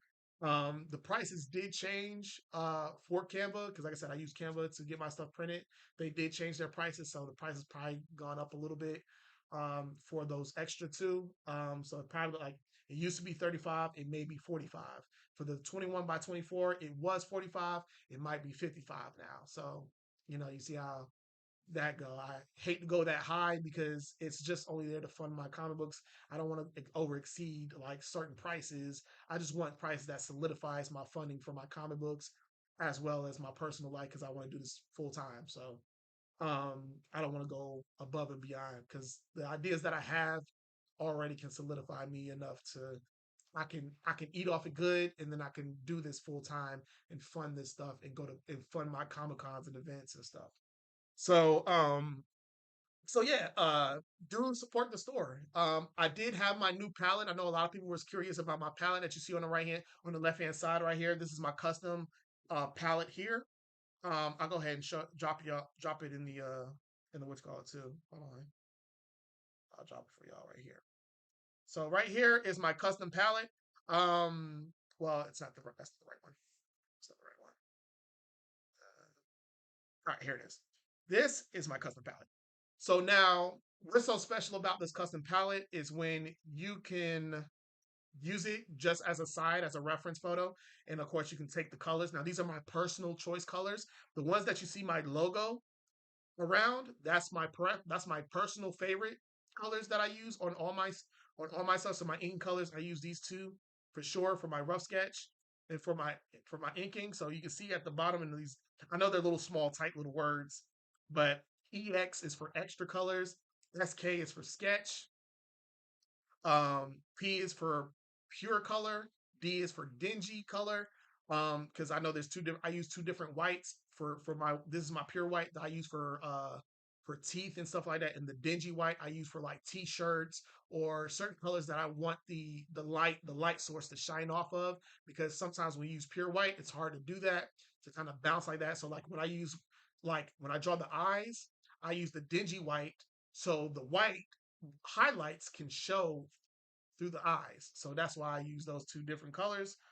My personal shading choice is the kind of like licorice purplish color. And then I have different my newer additions, my highlights. Like if you were to rim light your sources, like if a character was have rim light on them, orange, blue, and yellow is mostly the primary colors people choose from as well as for shading. They use either a dark shade of blue or a dark shade of orange or something like that, or yellow, and they use that to kind of like give like a certain expression to that shading. So you can use these not only as highlights but also as shades as well.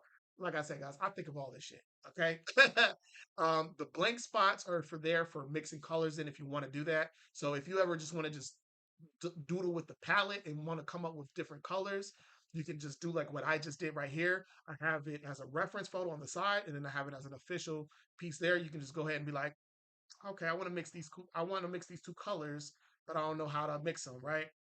So say for instance, you can do color theory as well on these. So if you want to be like, I want this red, I want this natural red. What will mix with red? We already know what red, what's going to mix with red. But let's say I want to mix red. I want this red color, and I'm like, there's a certain color I'm looking for, but I don't know how to get it. Let me use yellow. Put the yellow there. Then I'll take my blur tool, mix them in. I got orange. Boom.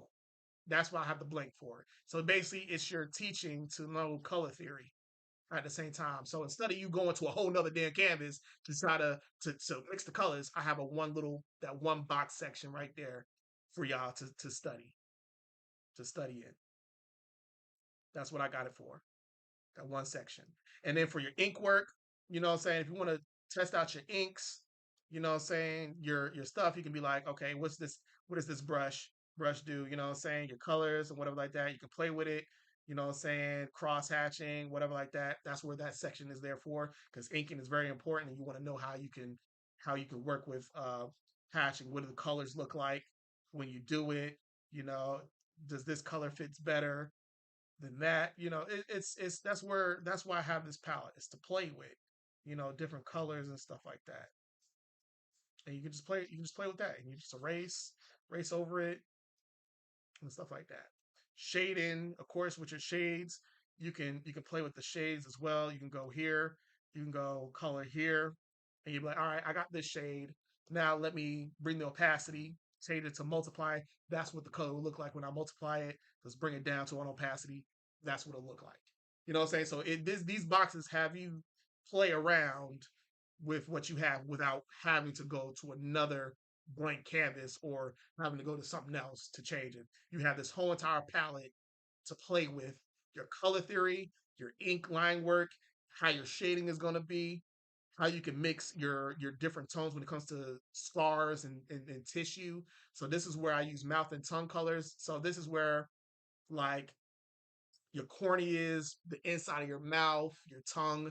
These are the colors right here, or scars or wounds or something like that. These are the colors I use for them. So if it's a wound that is old or whatever like that, I'll use this color.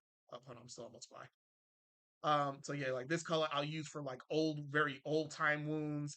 If it's an infected or infestering wound, but it's very old and it's like I'll use this color for it. You know what I'm saying?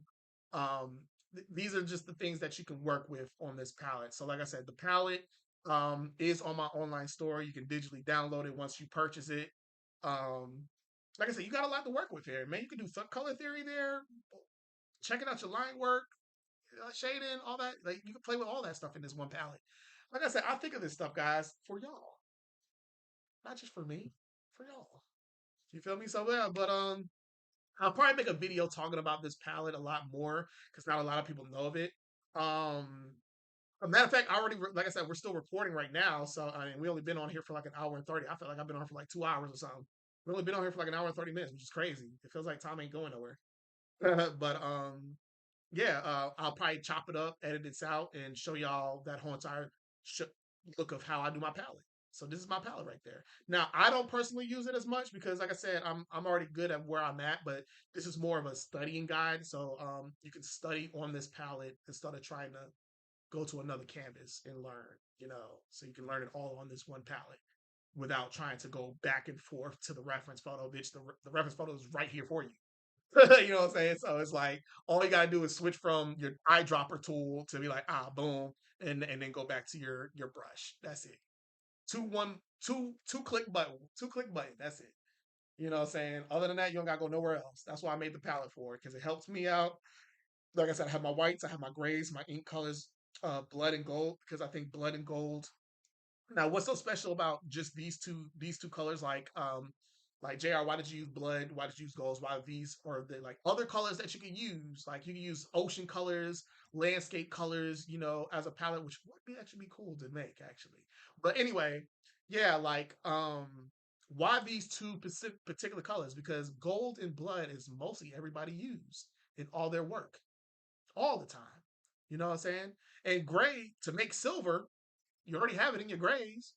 Uh, so what I did was I made gold to bronze or rusted bronze or rusted gold.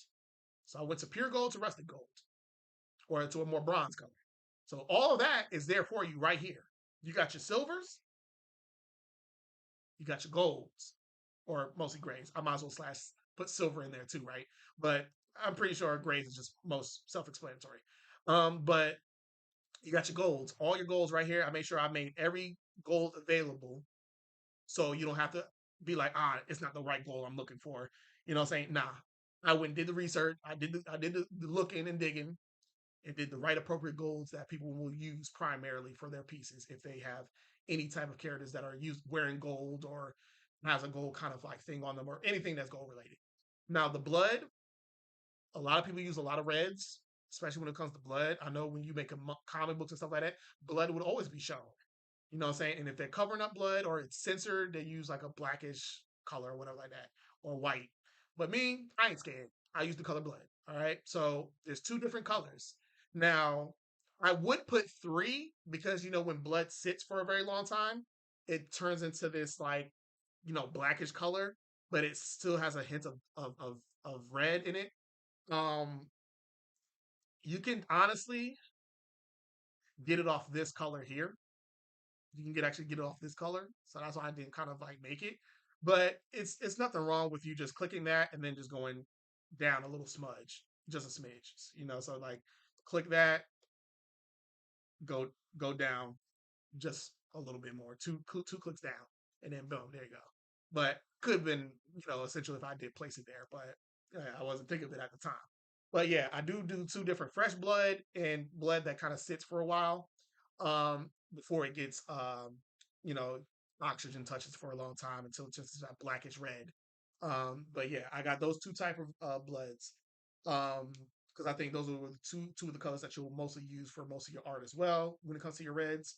Um, and it don't have to be just for blood. It could just be for anything that is mostly used red in. It could be for eye color or uh, clothing, stuff like that. You can use it for that as well.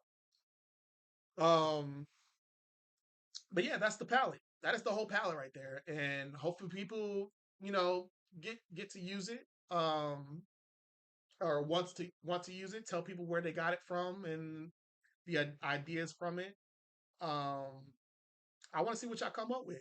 So I want to see y'all use it a lot on y'all streams and stuff like that. If y'all do stream or y'all talk about it, like yo, dude made color a custom color palette. But not only that, like you can do color theory on the top near the skin tone area and the mouth and tongue area. You can work on your ink, your line work, or study your brushes on the ink color side. You know what I'm saying? You can check out your shading. You know, bring the opacity down or up. You know what I'm saying? See how it looks. Like I did it all. I thought of it all, guys. Shoot, I don't play, man. Art is my passion, baby.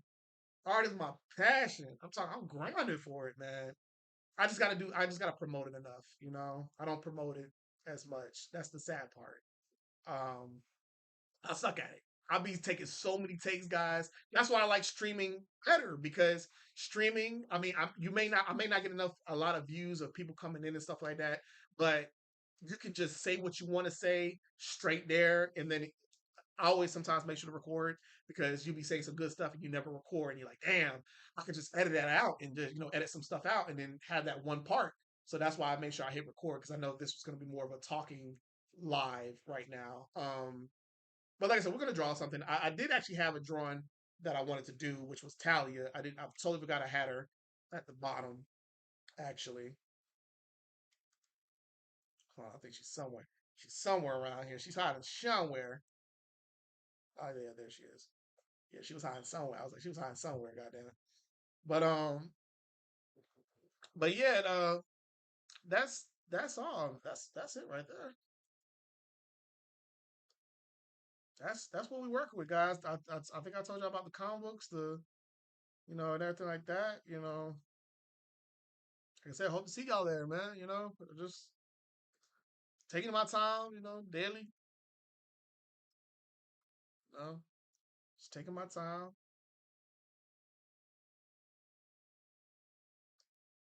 just trying to be the best, just trying to be the best of myself,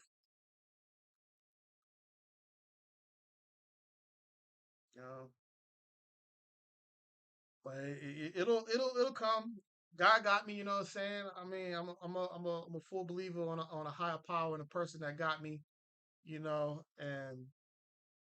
my time will come. My time will come, but I make sure I got to put in the work first for that time to come. I think God is blessing me right now, and I definitely appreciate it for sure because, man,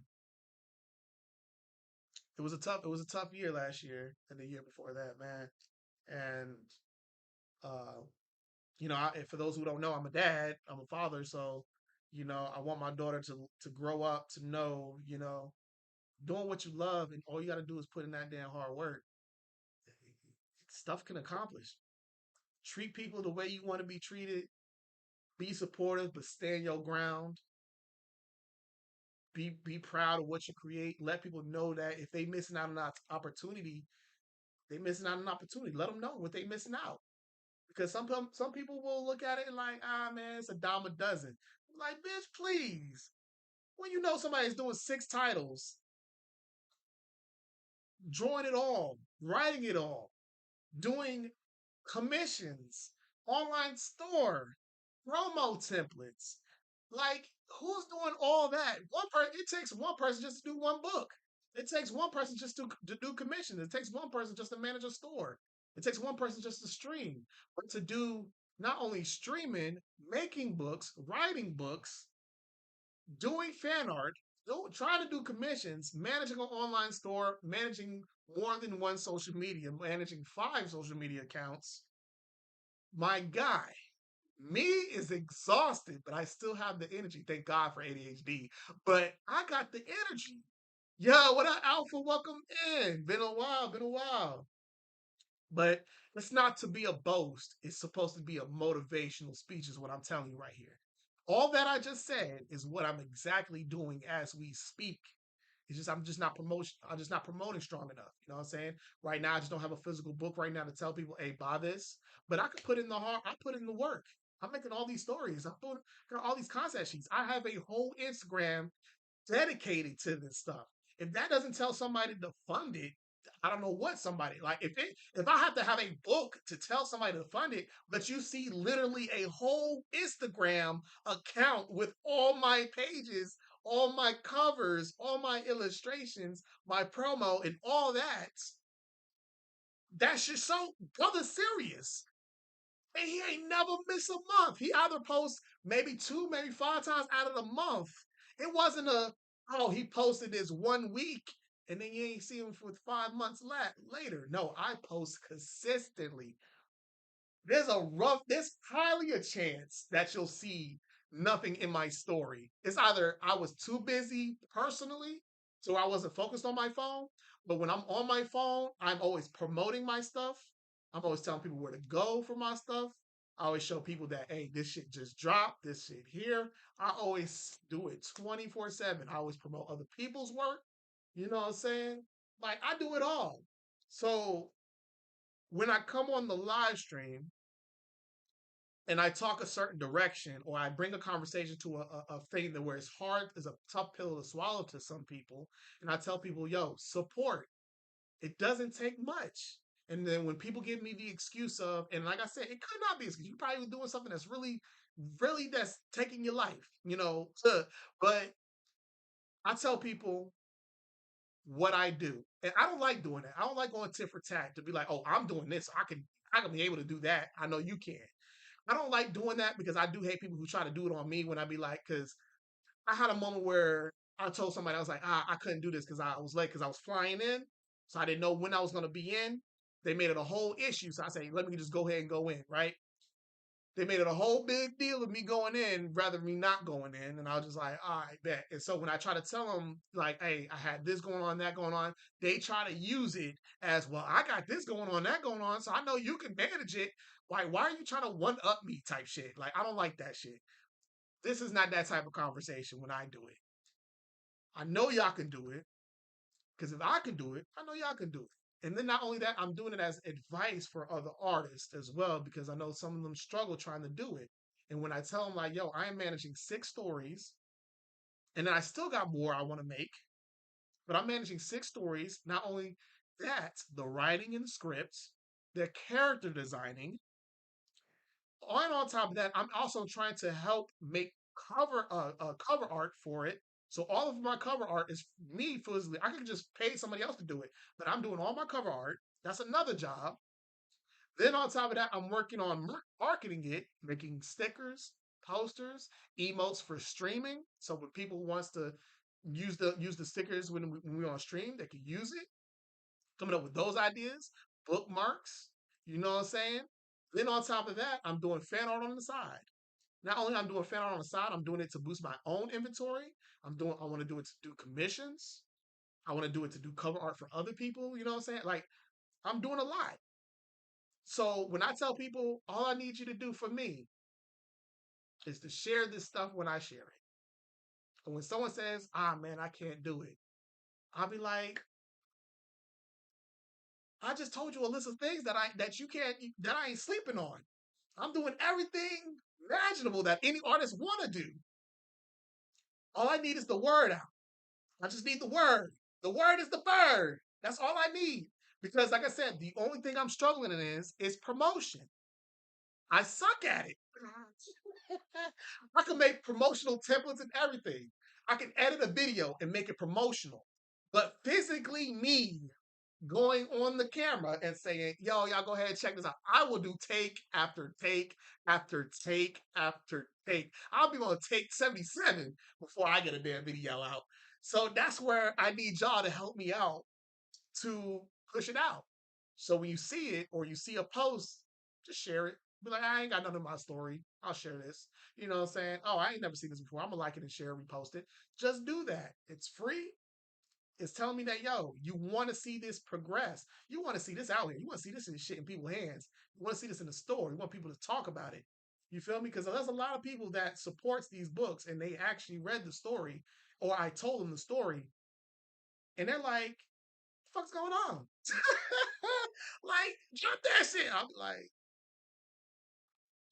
I gotta get I gotta get the funding. Making these books has to cost funding, man. I can't do that when I'm trying to juggle a 9 to 5 when half of that's taking my life.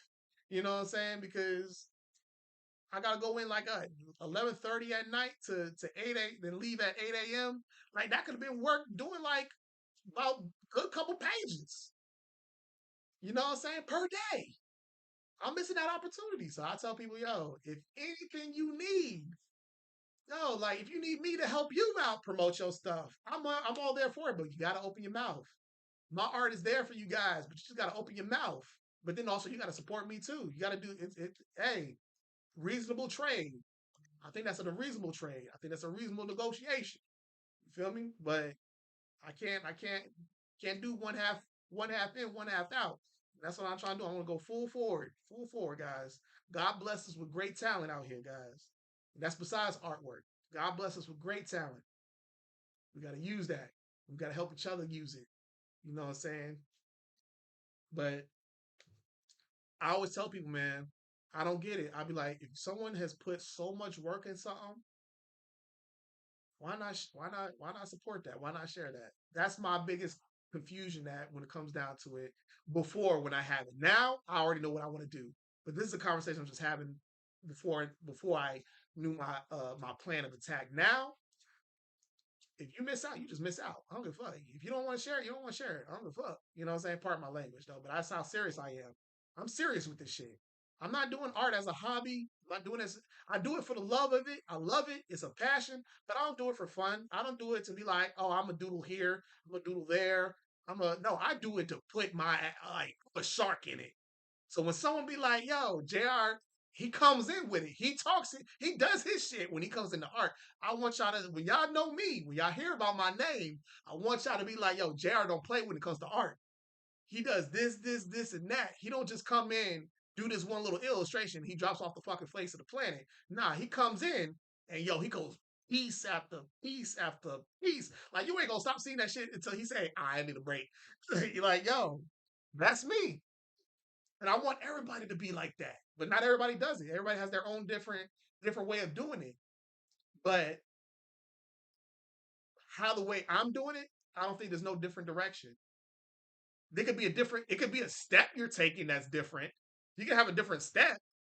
Like, oh well, I'm making this one book. Like somebody's just making their comic book. Like somebody's just making their comic book or manga. And they're like, "Oh, I'm just want to make my manga," right? They're not thinking ahead. Me, I'm thinking ahead. I'm like, well, I want to make my comic book. Then when it gets to 10 issues, I want to make a novel, a volume for it. I want to do a volume for it. So now when people get the single issues, they get a volume for it. Then on top of that, now that I'm like maybe 20, maybe 30 more issues in, so that next 10 comes a volume. Volume 2. Now people can get the single issues and then also get the second volume, the first and second volume. Then next thing you know, volume 3 comes out. Now they get the single issues and they get volume 3. Next thing you know, I'm like, bitch, why don't I just wrap that shit in one? Boom, omnibus. So now I'm getting paid for single issues, volumes, omnibuses. While somebody be like, I'm just trying to sell my manga. You know, say, nah, you thinking big, you thinking small. Think big. You're thinking that you got to think about investing.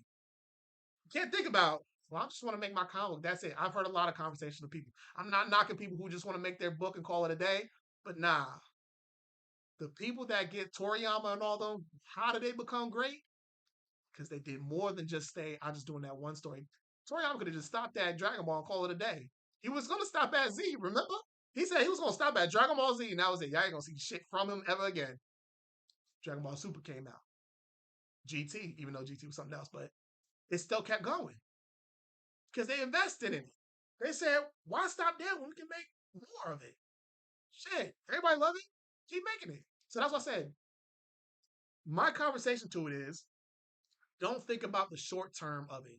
Don't think about, oh, I just want to get my book out. Nah, get more out because what happens if that one manga doesn't get successful?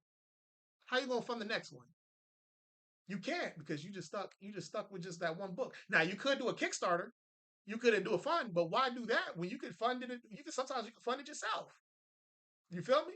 Even Kickstarter is good, but you can fund it yourself. You just collect the money and get it yourself, or accumulate by not only selling the manga, you sold your stickers. You made stickers, so you're selling stickers too on the side. Now, of course, you'll be given for your first manga. I'll say give the stickers for free, obviously, but eventually, if some when you want to get more variety, you want to make more stickers of variety. People are like, "Yo, I didn't know you had more stickers. I thought you just sold. I thought you were just giving these stickers particularly for that. For the oh no, I got more stickers. I got full body stickers. I got half body stickers. Man, I got chibi stickers. And I got all this shit for my comic books." And they're like, "Damn!" So now you're getting money from that as well as the book. You'd be like, "All right, I want to sell posters now." People love posters. People love to hang posters on their wall. So now you're selling your manga, you're selling your posters, you're selling your stickers. Now you have funding for you to go to Comic Cons and events to sell your books even more. Now word is going out from you. Now Comic Cons is gonna hear about you. Now they're gonna be like, can you guess? Then on top of that, that's what I said. The endless possibility. That's why I try to tell people, bruh, stop thinking of that one man, that one mission thing. There's a lot of stuff you can make. That's why I said money, regardless of the end of the day, you could be like, I'm not there for the money, but it helps fund what you're doing. Stop depending on, well, if you put $20 in here for Kickstarter, you have to trust in the people who are backing it. You need other people's money. But when you start selling other stuff that is marketable for your stuff besides the book, not only that, you get money from people that wants to buy your merchandise, but when you start doing a Kickstarter, not only you'll get money from your Kickstarter and you'll get money from the stuff that you're selling on the side. So now you're getting double the money. So now the money you make from Kickstarter probably won't even be made for making the next issue of the book. It could be just for the next issue of the next issue. Or for an omnibus. You could be just like, oh, well, oh, I already had the money for making issue 2. I just wanted to do the Kickstarter because I need the funding to make the third book, even though the third book ain't out. Or you can use it for other purposes. You feel me? You can do it like that. That's what I say. There's different ways you can make money, and that's what I'm just trying to get people to understand. Now, there's more to it, of course. There's more to it to what I'm talking about, but that's just the proposition that you'll have when someone's trying to get you into the door to make you think like that is not a bad idea to do those things. Besides, focus on that one thing, because like I said, what if it fails? You always gotta reconsider that. What if it succeeds? What if it fails? What if the campaign fails? Not enough backers. You know what I'm saying? I didn't do enough promotion. Show more that you got to offer, man. That's why I always tell people do concept sheets, do a nice fine tune concept like this one right here. If I were to, if I didn't know it was a vampire till I died dropped, I'll probably do this as a nice little, uh, you know, design poster or something like that for people. They can have it. You know what I'm saying? Because they love the character design, so that I give them a whole good look of their head to toe and what they look like. So yeah, man, as I said, you got I think outside the box a little bit. Oh, this is the reason why I didn't do her. Yeah, I can't get the I don't have the her original concept. That's why I didn't finish her. Because my flash drive has her original concept where I can get her colors out. I could use the spin-off comic book, but it's already edited and stuff like that in a certain color, so it's not gonna get her true colors out. That's why I didn't do it in the first place. Mm. But yeah, man, that's what I said. My bad for talking your ear off and stuff, but that's what I'm. This is what I'm selling. This is what I'm selling to y'all. Uh, like I said, I know times are tough. Like I said, I'm not looking for you to fund the Patreon ASAP, but I want y'all to be there. Just join in. Download Patreon if you ain't download Patreon. Become a free member. Just look how consistent I am. Oh yeah, he's posting this. He's posting 3 times a week. That's consistent. He's not posting one time a week. He's not posting like one time out of the month. Like he makes it feel like my money is being utilized per month. I be hating that shit. I be hating when someone tell me to subscribe to their shit, and I have before. I subscribe to their shit and they only drop shit once a month. Animation is different. But at least I follow people that I literally am a Patreon member to like at least 3 Patreon people. And one of them is a full-time animator. And she always drop her shit. Always drop shit. Either if it's a snippet or it's a full animation or it's in a working or it's a poll vote. She's always interacting in it. But that's my only concern when I put my money into investing in somebody monthly. That's the same with Netflix or Hulu. You wouldn't want to invest in neither of those people if they always keep showing the same shit and they ain't never have nothing new to drop. I'd have been like, all right, this shit boring now. Let's go to something else. Same concept. So that's what I say. I'll be like, hey, if people miss out, they miss out. I mean, it'll always still be there, but they don't expect special treatment for the people that was there, and they get the special treatment. So that's why I tell people like, if you see me grinding, if you see any artist or anybody doing that work, follow them, share their shit, man. I do it. I had to unfollow a lot of people because even and then some of them were great artists, man. Some of them had like 50,000 followers, 100 something, whatever on Instagram. I don't follow them others because they're not consistent. Their art is really good. Their art is known. It's known through the community. But I'm like, y'all don't post shit. Unfollow. Like, and that's exactly what I do. I'm standing on a principle. 10 toes down. If you ain't consistent, I'm unfollowing. Straight like that. Straight like that. Now, if we talk on a personal level, like streaming or something like that, and we like, hey, how you doing? I always respect that. I love a good conversation. If you want to text me through DMs, be like, yo, how you doing? Whatever like that. I'm there for it. I'm there for that. You know, I love conversation. That's what I always try to encourage people to be on live when you jump in, just say, hey, what's up? You know, we have a conversation or something. Or what if, I like to banter. I got used to bantering a lot. So I just gotta start learning how to banter without spoiling shit.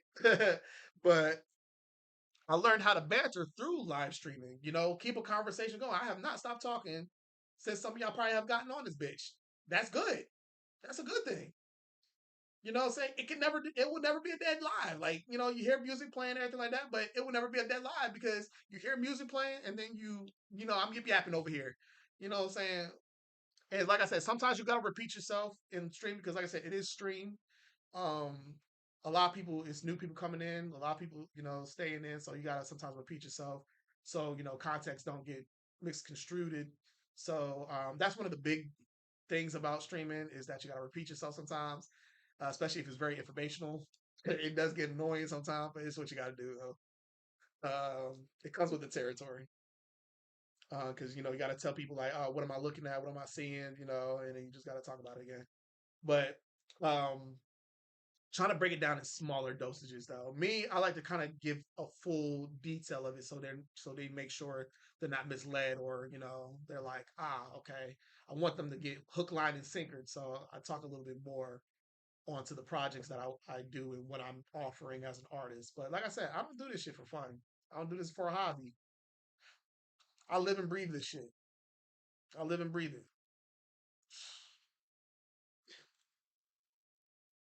The driver don't pick the car. The car pick the driver. Okay. Okay. Shit. That's me. That's me with art, man. And like I said, but what really had me think about this mindset is Marlon Wayne.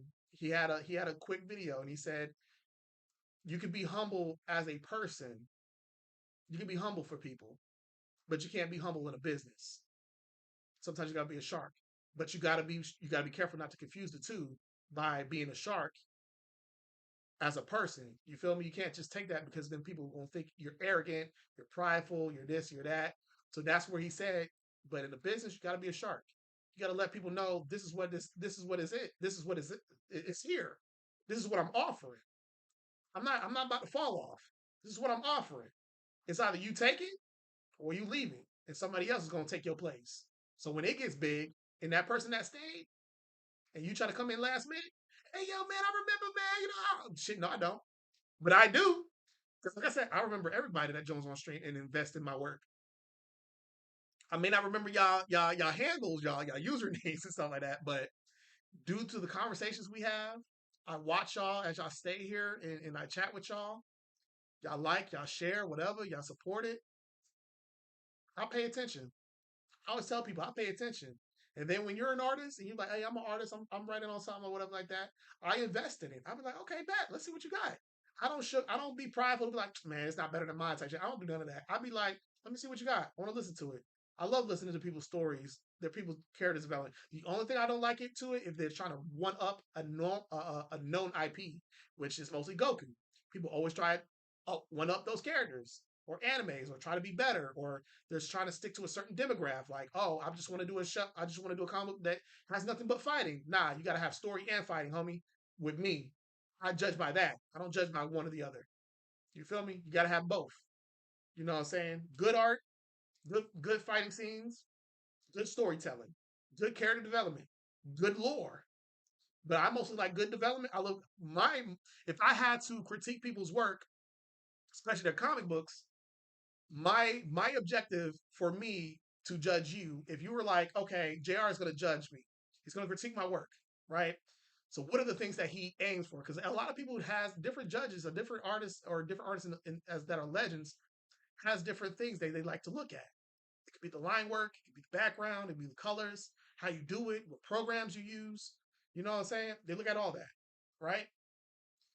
So me, I'll look at your line work.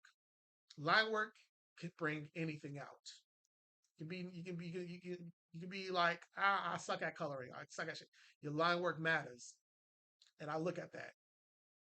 So when I see it, I'm like, needs a little work. Try and do a bigger size. Go with the line weight, but I don't show it like I'm pointing out like I'm arrogant or something like that. Where you probably have seen someone who's arrogant trying to give off advice. Me, I don't do that. I give off some sympathy, but also I got to be a shark too, because this is a business. Making comic books is a business. So when someone says, I want to make a comic or manga, I'm going to give you the same level of respect that I want when someone critiques my work, or gives me information, or gives me that advice or something like that, right? But I want them to be serious with it. I don't want it to be like, oh, well, it's good work. It's good work. Don't sugarcoat me. No, you need to work on this. You need to work on that. But other than that, you're good as shit with it. I like that. I like that kind of energy. And that's why I give my energy to people when they want me to critique their work. I want to give you the serious, straight up art business, but then also I want to be a humble person as well, to where I'm fitting your needs emotionally or mentally, but physically, I want you to do this better. You feel me? That's where I'm at as an artist, or if I was an art teacher, that's how I would be. You know what I'm saying? So because it's a you said gotta have tough skin when receiving critique. Exactly. But I don't when it's not called for. If I do not ask for critique, that's when I be very hostile. And I think anybody can agree with that. And I will always agree with anybody that says that agrees with me. If I critique, I better have asked for it. If I get critiqued, I better have asked for it. You better not receive that shit to me. I better not receive that out of nowhere, out of pocket. Because I will look at you like, what? But mind you, and I gotta make a video of that too about Jim Shooter. Matter of fact, I'll do it here. I'll do it in this live too. I'll just edit some of this stuff out. So mind you, do anybody know Jim Shooter? Everybody knows Jim Shooter? If no one don't know him, I'll go ahead and Google him for you real quick. Exactly. Out of nowhere critiques is offensive as fuck, bro. Because you already knew from the fact that you came in at in a negative approach by just giving me unsolicited critiquing, like, and it wasn't even asked.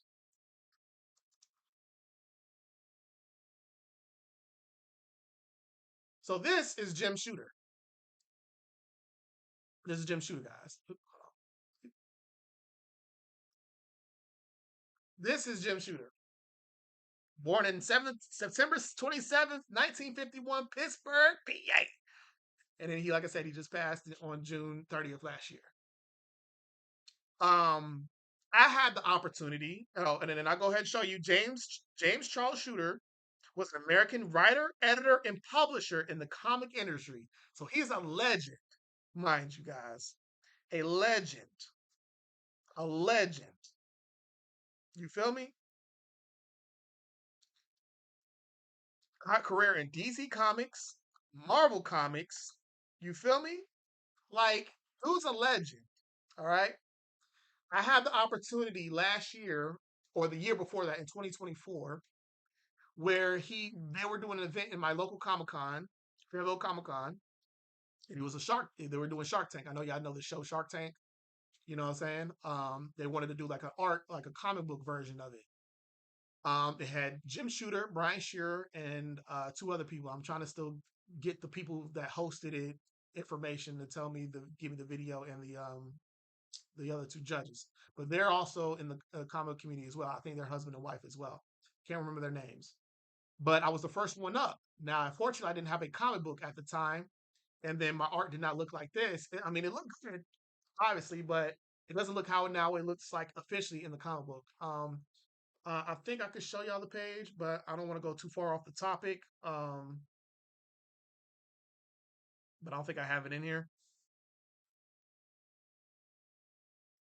Yeah, I don't have it in here without showing those dialogues, and I don't want to show y'all the dialogue. Um, but it just looked different, okay? Until now, where it looks at. So I had only images, little small, little 4x6 images that they can look at. They looked at it. They looked at the art. They looked at the angles, the paneling, everything. Right now, mind you, there was other contestants before, after me, and they judged them too. They judged them harshly too. Um, but with me, they only had one critique in one panel. I was doing like a TV static look, and they were like, try to change that up. But other thing, everything was good. Jim Shooter took me aside after I got done. Right, I had a good pitch. It was out of nowhere, but I had a good pitch, 5 minute pitch. I did as best I can. So my first thing was talk about the lore and what's going on with the character development, like what the characters will be doing. I didn't talk about the plot of it. I ain't talk none about the plot. Shit about the damn plot. I talked about what the character will be doing that progresses the plot and what's the theme and everything like that to it, and what's the elements or the genre elements to it. That's all I gave. Jim took me. They were critiqued it, and Jim said I can't quote it because like I said he had it. They have a video of it, but I don't talk longer to the host that was the host of the event. But if I can paraphrase it, he was like, I love the idea that you have for this comic book, and I would love to read it. Unfortunately, like I said, he passed last year in June. Hold on, put his picture back up. But unfortunately, unfortunately, fortunately, Jim passed. Like I said, June 30th last year. Um, but he wanted to read Earthly Ton of Heroes Gaia. I'm telling you, dead in my face, wanted to read this shit. He wanted to read it. He wanted to read it. He was like, okay, I'm looking forward. But not only that, he gave me his business card, and behind the business card was note was a how to. It was called How to. Now I can't show this to nobody. I can't show nobody this. He told me specifically, do not show nobody. Jim Shooter said, do not show nobody this. Don't give this out to nobody. This is for you and you alone. I emailed him personally. I told him who I was. And I said, yeah, I'm the guy that had the Earth Ton Heroes. I was the first guy up there, and he gave me the card because I was the only one that got this card. He did not take nobody else to the side because because they already had their comic books. So for me, I'm telling you guys, you would think it was some modern like how to make a it was the official notes. Like I'm talking where Stan Lee and them was still making comic books. The official notes. I got the official notes sent to me from the Jim Shooter. I was like, after that, I don't need no fucking critique from nobody. Well, I do when it comes down to my like how to draw stuff, but my path on making a comic book, if one of the greats, Jim Shooter made Secret Wars. He made the Secret Wars. The first time when you saw Spider-Man in a black suit, he wrote that. Come on, bro. Come on, bro. It's more than to tell you like, yo, I'm making books, bro. Come on and invest in my shit. 'Cause, yo, invest it for some, to have a. I would be blessed because I always said I wanted Stanley to read one of my books, or I pitched one of my books to him. Unfortunately, he passed away way before, but Jim Shooter was still here. And to get one person that worked under Stan Lee, literally worked side by side with Stan Lee, to say, bro, I cannot wait to read your comic book. Here's official notes. Don't share this with nobody. This will help you make your comic book to where you need to get it to. It's nothing better than you can get than that. I don't tell nobody this story like that. I don't tell nobody because everybody would love an opportunity like that. You know what I'm saying? And I'm glad that in this world I can say that I have been acknowledged by one of the legends to you gotta make this shit. Stop playing. You gotta make this. That's basically what he was saying. You gotta make this. Stop playing. You gotta make this. Because I cannot wait to read it. You know what I'm saying? And man, that was a blessed day right there. I was nervous as shit. Jim Shooter judging my book and I ain't had one. Just images. Imagine what he would say if he saw the art now and me giving those pages. The pages that I have now for the book. Now the book wouldn't be physically made, but I will still give the same images that they would have gotten. And if I had the book that I got now and I gave it to Jim Shooter right now, I wonder what he'll say. I wonder what he'll say. Cause damn it, and I'm always proud. And I'll show y'all it's not bullshit. I'll show you the actual card that he gave me. Might have to cover the email though, stuff. That's the official card he gave me. That's the card. That's his card. I know y'all can't see because the lighting and everything like that. But hold on, let me close the curtains a little bit. But yeah, this the card. This the official card he gave me. And he wrote the thing in the back. I always keep it in my wallet. That's a gem right there. You can say I kind of got a signature when he wrote "How to" in the back. You gotta say I kind of got to say a signature when he wrote "How to." So shit, you know what I'm saying? I might get that bitch laminated. But yeah, man, like I was shocked, man. I was shocked. I didn't expect it. I just conversated with Jim before the event happened. I talked to him a little bit. He was just sitting in the booth because they had like this GI Joe event or whatever like that, and I was just like, I said, let me talk to this guy. You know what I'm saying? Because I don't really talk to people in the industry. You know what I'm saying? So this was my first time kind of talking to people in the industry. So Brian Shear was there. I know I talked to him maybe like 2 years back, but last year, 2024 was the fall. the fall part because the Comic Con had two seasonal uh, um, availabilities, one in the spring, one in the fall. So the fall was the last time we seen Jim Shooter, and no, no, no, no, no. Excuse me. I think they did. I think no. Yeah, it was the fall. It was last fall. I think they did the spring one too. Last year on the same year he passed away on because they had it in like April or something. They have it in April. So it could be, yeah. It could have been last year. It could have been last year. Either way, last year or 2024. But I spoke to Jim Shooter and I was like, I just happened to see him sitting there. He had this big book in front of him. I know some of y'all probably already have met him at events and saw him with the big book in front of him, showing him all his past stuff that he'd done for Marvel and DC and all that stuff. But it's when you get to the fan mail he got from Stan Lee, he sits there for a second reminiscing about how he got his first ever fan mail from Stan Lee himself, even though he worked with them at the same time. But like to have someone be a fan that's a legend to your stuff, and it's just like, damn. But yeah, man, I just talked to him for a bit and try not to linger around too long, because I get the pressure of like someone lingering around along around for to you for too long. So I was just like, all right, I appreciate you talking to you. I was like, I appreciate talking to you, man. This is amazing. Seeing this stuff, I would love to be able to I didn't talk too much about myself. I was just like, man, I was wanted to know more about him than me. But I just said, I'm an artist too. Trying to make my own thing. Um, and stuff like that. And then I just kept more on to what he did and absorbed what he was talking about. Mostly he was just reminiscing though. And then it was the Shark Tank. First one, I was the first one up. Didn't have a book, just had those images of each of the pages. They looked at it. They were just like, "Yo, it was good, man." They were just like, "This is some great shit. This is some great work." They had no notes on the coloring. They had nothing about the coloring. They didn't say nothing about my coloring. They didn't say nothing about my paneling, my angles, my environments. They didn't say nothing about the line work, all that shading. They was just mostly concerned about that one panel where I had it all like staticky or whatever like that, and I had an image behind it. And they were like, just get rid of that, just get rid of that one part because people are going to try to focus on it, and if they focus on it, it'll take away from them reading the whole thing. So I said, okay. So I got rid of it.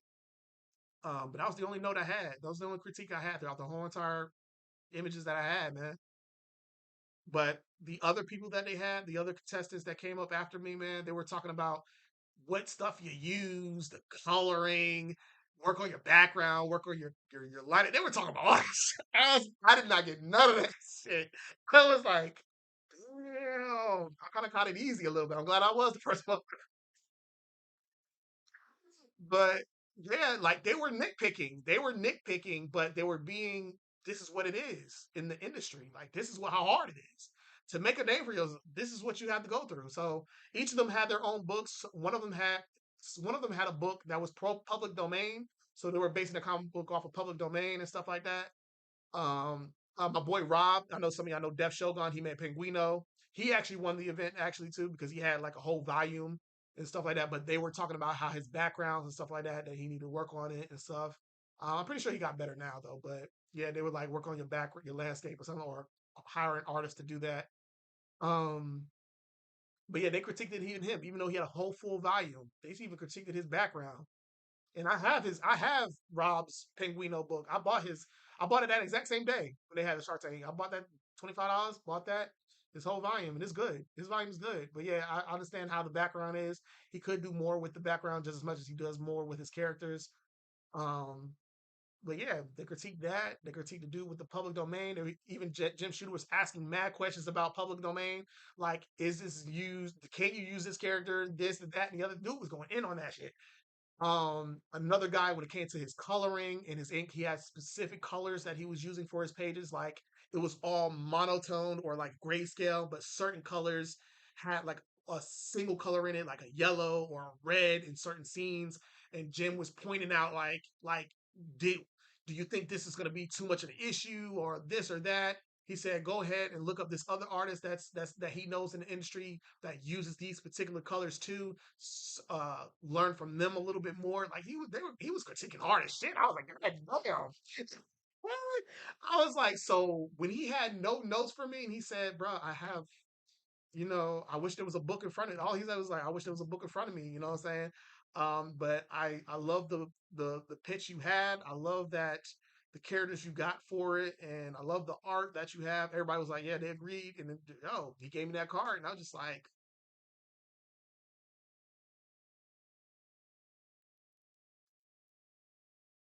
I was so fucking nervous, guys, man. I was so nervous, man. I was just so nervous, bro. I think this will be my story to tell everybody if I ever do Comic Cons and to reminisce and people ask me the question of how I met Jim Shooter or something like that, and I'll tell you that exact story, man. It's mind boggling, man. It's amazing. It's a one of time. It's a once in a lifetime. Literally now one in a lifetime opportunity because, like I said, he's no longer here, so it's literally a once in a lifetime opportunity. So man, like right now, I'm just trying to get Jim Lee and all of them to recognize a brother. but by that point, they were still fresh in the game. They were way younger, of course, than I mean, they're not younger now, but yeah, they were of course younger at that time when Jim Shooter was in. Jim probably was like in his 30s to 40s by the time Jim Lee and all of them started coming. Todd McFarlane and them started coming in. They were probably like around their 20s. Just starting fresh, just like us. So I'm not really too much like I would love to get their word on how my books are and stuff like that, but it ain't never beat like Stanley, Jim Shooter, or the others. I mean, you had like Jack Kirby and Steve Ditko and stuff, but they passed a long time ago, around like early times before we were born yet. So some of y'all probably was born in the '80s, but yeah, I believe Steve passed away in like what 1997, 91, around that time, around in the '90s, I believe. Uh, but yeah, man, I don't talk about the story as much, but like I said, I make sure to record this so I chop it up and tell people who's missed out. Probably edit it a little bit and but yeah, man. Right now he don't like what's going on in the comic industry right now. In the last talk that he had at a convention, he just is too much agenda pushing and propaganda right now, and so that's what kind of lead me away from reading comic books too much too. Because I'm gonna take his word for it. Because like I said, he wrote great books that y'all have read or y'all have watched that has been from comic book to animation, like Secret Wars. They're making Secret Wars right now, I believe, for Marvel, for the MCU. So it's like, it's a great touch on like, man, you get to see Jim Shooter's work, unless of course they're gonna change it up a little bit, for it, but hopefully they keep it strictly from the source of how he wrote it and stuff like that. So they probably might though, just in respect of him. But yeah, dude, dude started at 14, man. Started at 14. Editor in chief at Marvel, launched comic publishers in Valiant, Defiant, and Broadway. Like, look at all this stuff on this overview, man. Like, writer, editor, and publisher, man. He wasn't an artist though, but he was a writer and editor. But man, my bad. I'm reminiscing right now. I'm kind of a little droned out right now looking at this shit because it's just amazing, man. It just still I didn't expect it. I didn't know who he was, bro. 2 years ago, I did not know who this man was because I don't dig that deep in the industry of knowing who writes, who edits, who's an editor, who's an artist. I don't get that deep. I really don't get that deep. So I'm starting to get a little deep, a little bit there, because like I said, when it comes to remembering names, forget about it. Good thing Jim has an easy name to remember. If you got some complicated ass long name, I'll be like, damn, you got me beat.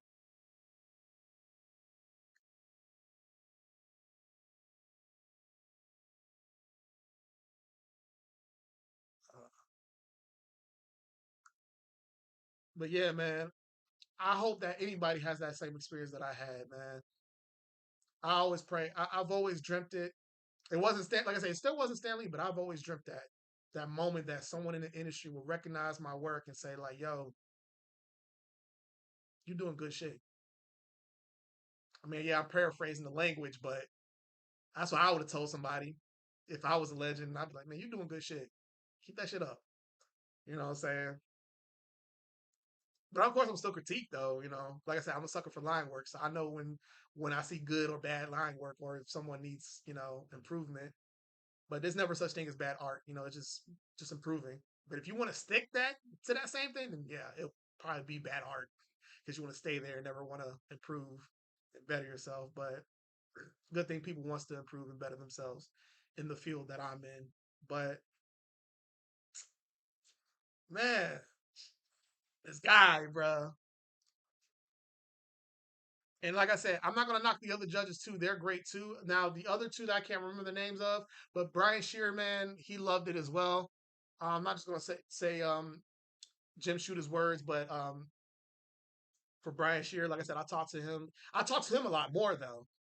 Saying actually more than Jim. But Deuce did the same thing, man. Started off using some of them used Clip Studio Paint, the old way, the old Clip Studio Paint and stuff like that. I told him I use it. We were talking shop at that point. We were really talking about nothing but shop. So it was really cool. I felt like I was one of the guys. I was like, hey, like I've been in that bitch for 30 years, was, boy. Like I wasn't some intern getting coffee. I felt like I was one of the guys talking like, gang, gang. You know what I'm saying? Like, nah. So that's really cool though, man. When you just really come in there, go with the flow of the conversation, you're not really aiming to gain anything from it.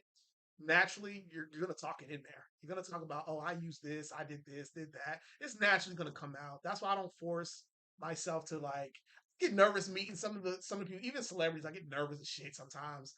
But I don't push it to where like, oh man, I love you so much. Oh my God, sign this, sign this, sign this. I'm more like I would love you to sign it, but if not, cool. But I would love to have just that brief conversation with you. Saying how was it, how was this, how's that, how you been type shit, a natural regular person because I want somebody to come at me like that, like just hey, how you doing? I'll be like, I'm good, busy as fuck. You know what I'm saying? I'll be like Michael Jackson. I don't like tours. Shit. I don't like doing this. You can't say that. It's like, what? I don't. It's not fun. You know what I'm saying? I gotta go here and there. You know what I'm saying? I gotta do it. Hotels and shit. Like, hey. But yo, but man, like I said, guys, I'm not gonna drone on too much because I thought I had something to draw, but I didn't have that reference sheet then. But like I said, the online shop is available for you guys if you want to check it out.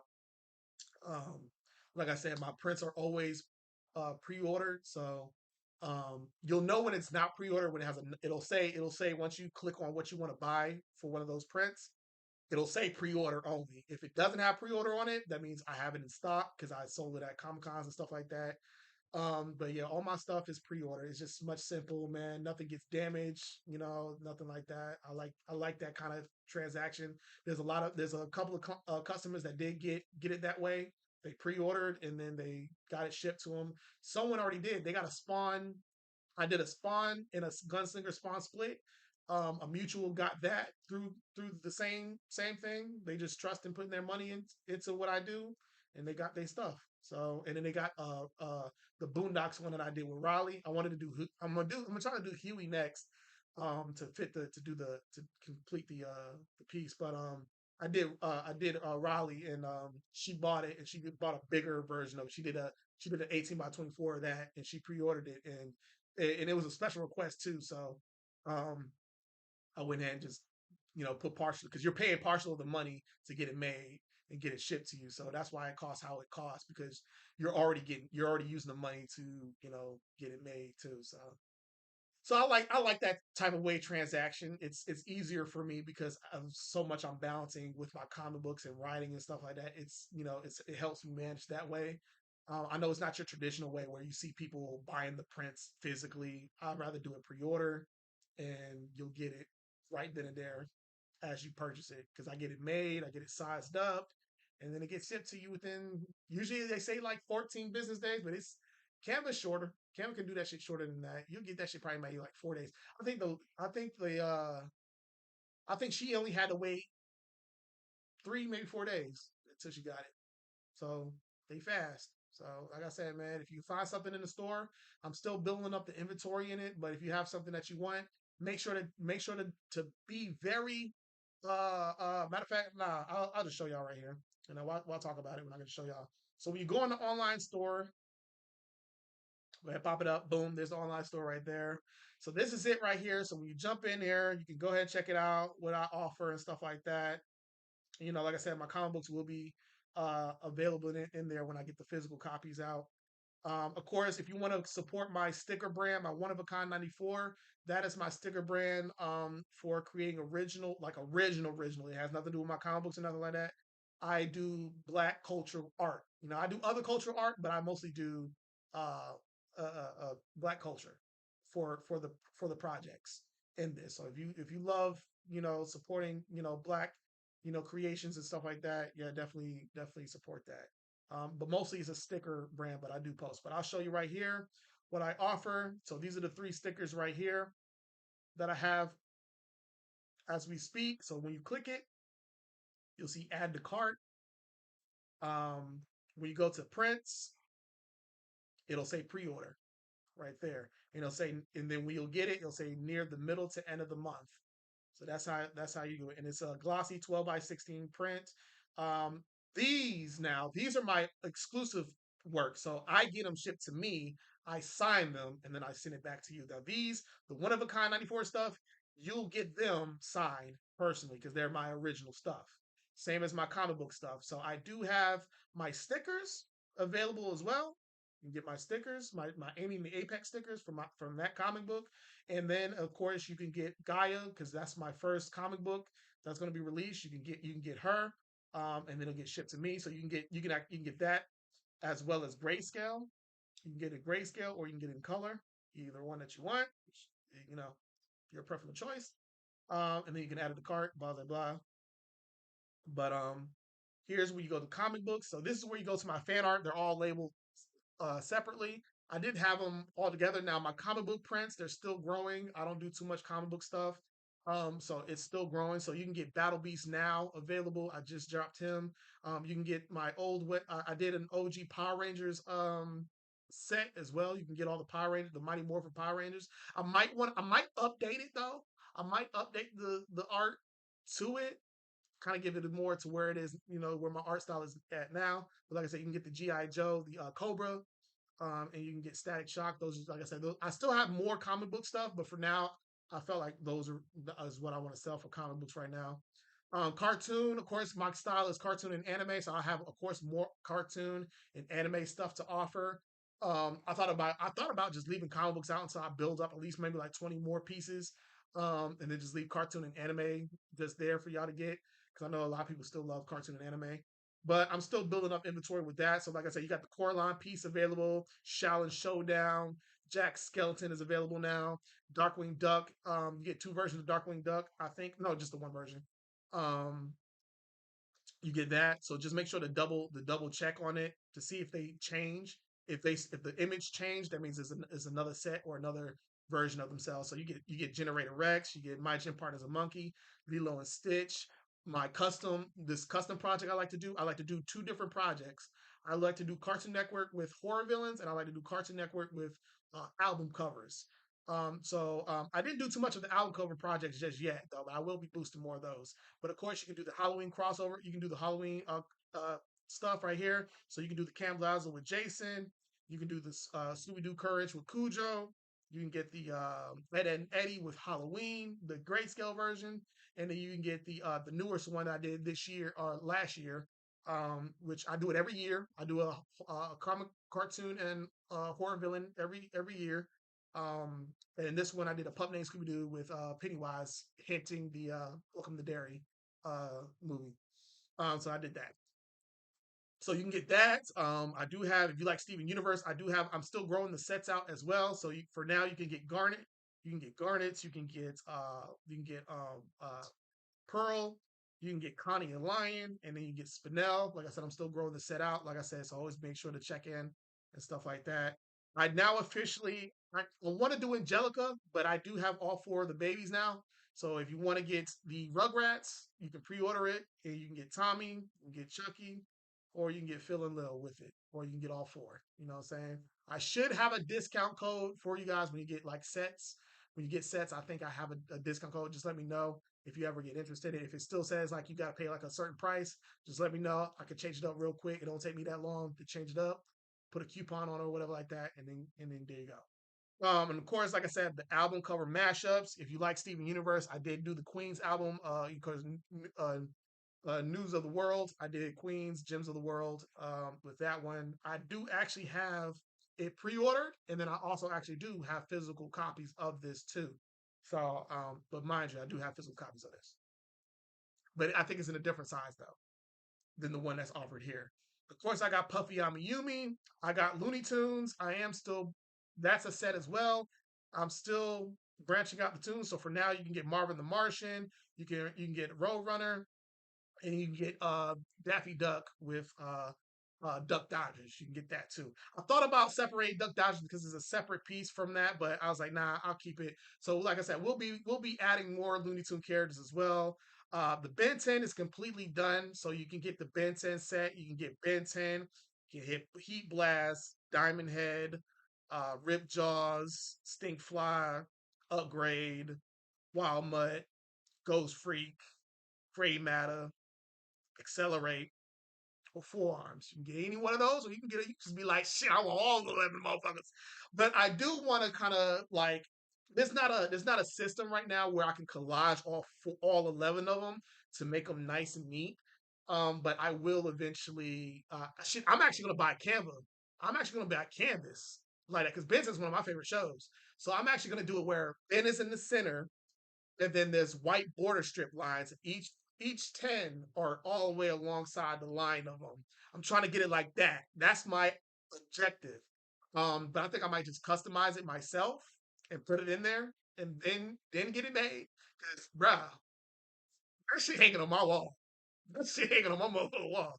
But eventually I will do canvases as well. Of course, they're gonna be a little bit more pricey. I'm not expecting them to get sold out or nothing like that, but I will be doing canvases because I love canvases too. So I will be selling those, but they're going to be very limited. So it's kind of like going to be a first come first serve thing. So for me personally, I will get the Ben 10 made. If I get once I get that Ben 10 made, I'm gonna buy another one. And so when anybody wants that for grabs, it's gonna be a fixed price for it for you to have it. So, but anyway, moving along. Of course, with the anime, I got tons of anime stuff, but I didn't want to overload the store with a lot of different stuff. So you can get the Gear 5 Drums and Liberation Luffy because of course with fan art you got to name it something else. You can't name it like the show. Or you can't name it after the characters. So keep that in mind. If you want to make an online store and want to sell fan art, you got to name it differently. So I try my best to kind of make it either like the character or like somewhat around the world of it. So of course you can get Avatar. I do want to start doing my selling my hand drawings as well. My prints. So if you want the Avatar: The Last Airbender hand print, it's available right now. Kaiju number 8, Hoshina, one of my favorite characters. I will be expanding that. I think my next one will be Kikuro, and then after that it will be Kaiju number 8, and then I might do Kafka, or I might do Kafka with Kaiju number 8. So it's going to be like a widespread, like how Hoshina is here with Kaiju number 8, and then maybe Kafka is like side or like on a side, or I might do it like Kafka as the full body, and then Kaiju's on the side in the background, and then do another version where Kaiju's in the front, and then Kafka's in the background. Do it, switch it up. But yeah, this is available now for pre-order. If you like, I'm a Tion. I do want to expand this project for the Z Fighters. I don't know who I might do next. Of course, I don't want to start with the OGs first. I don't want to start with the main guys like Vegeta and Goku first. I'm gonna start with maybe Yamcha and Par, and then I'll do Krillin, and then I'll do Piccolo, and then do Gohan and stuff like that. So right now, I'm just doing the OG looks, the OG form. So I think my next one I wanted to do was I think I wanted to do Yamcha or something, or matter of fact, I'll do Gohan and Piccolo. Do like a two for two, So seeing that we got Chaozu and Tien, we'll do Piccolo maybe sitting in the back, with the, with the side back turned to us, and then Gohan, with the fist up, looking at you up there. Let me stop. I'm cooking right now, and then sell that. But yeah, I will be doing that as well. Of course, gotcha. How do you pronounce it again? Because I found out I now know the real pronunciation to it. Got you Attica. Got you Attica. Way. I do have the this piece here. My boy Bad Imagery already bought a print for this. He's moving, so he doesn't have it yet. He wanted me to make it when he moves. So he's actually going to be the first one to get this print. So make sure to check it out. Like I said, I'll make sure he'll send a video of the print so y'all can see what it looked like and shit like that because he already got it pre-ordered. And then of course you have the hands as well. You can get Jabber's hand, and you can get oops, whoop, actually hit the wrong thing. And then you can get Rudo's hand too. So you can get one of those two. So those are the only pieces for now that I have for that anime. So if you wanna check it out, you can get it pre-ordered. I do want to start back on Naruto, the symmetrical pieces. Now the symmetrical pieces takes a very long time. It takes me about maybe almost a week to get done. Depending on how busy though, it may take if I'm not that busy and I got nothing to do, it may take me like 4 days to finish the piece. But I do have the Gara piece with Shikaku in the background. It's a different mix of elements and stuff like that. Of course, like the sand, the person that he had that took care of Gara when he was younger, and he had a sand version of him. I know that was shown in like Shippuden, but we see like a younger version of Gara. I have different mixes of versions of what's going on in here. So I do have him, and then I do have Zabuza and Haku. This was my first ever symmetrical piece that I've ever done. So it's not at its best like how my symmetrical pieces are now. But I wanted to sell it anyway because it is one of his first best ones, and it's really cool. It's really dope. So I think people will love it. So I sell that too. Of course, Chainsaw Man. You can get the Chainsaw Man pieces. Now, these are the only ones that I'll have. I'm thinking about doing more, maybe like two more characters. It just depends. But for now, you got Denji, you got Power, and you got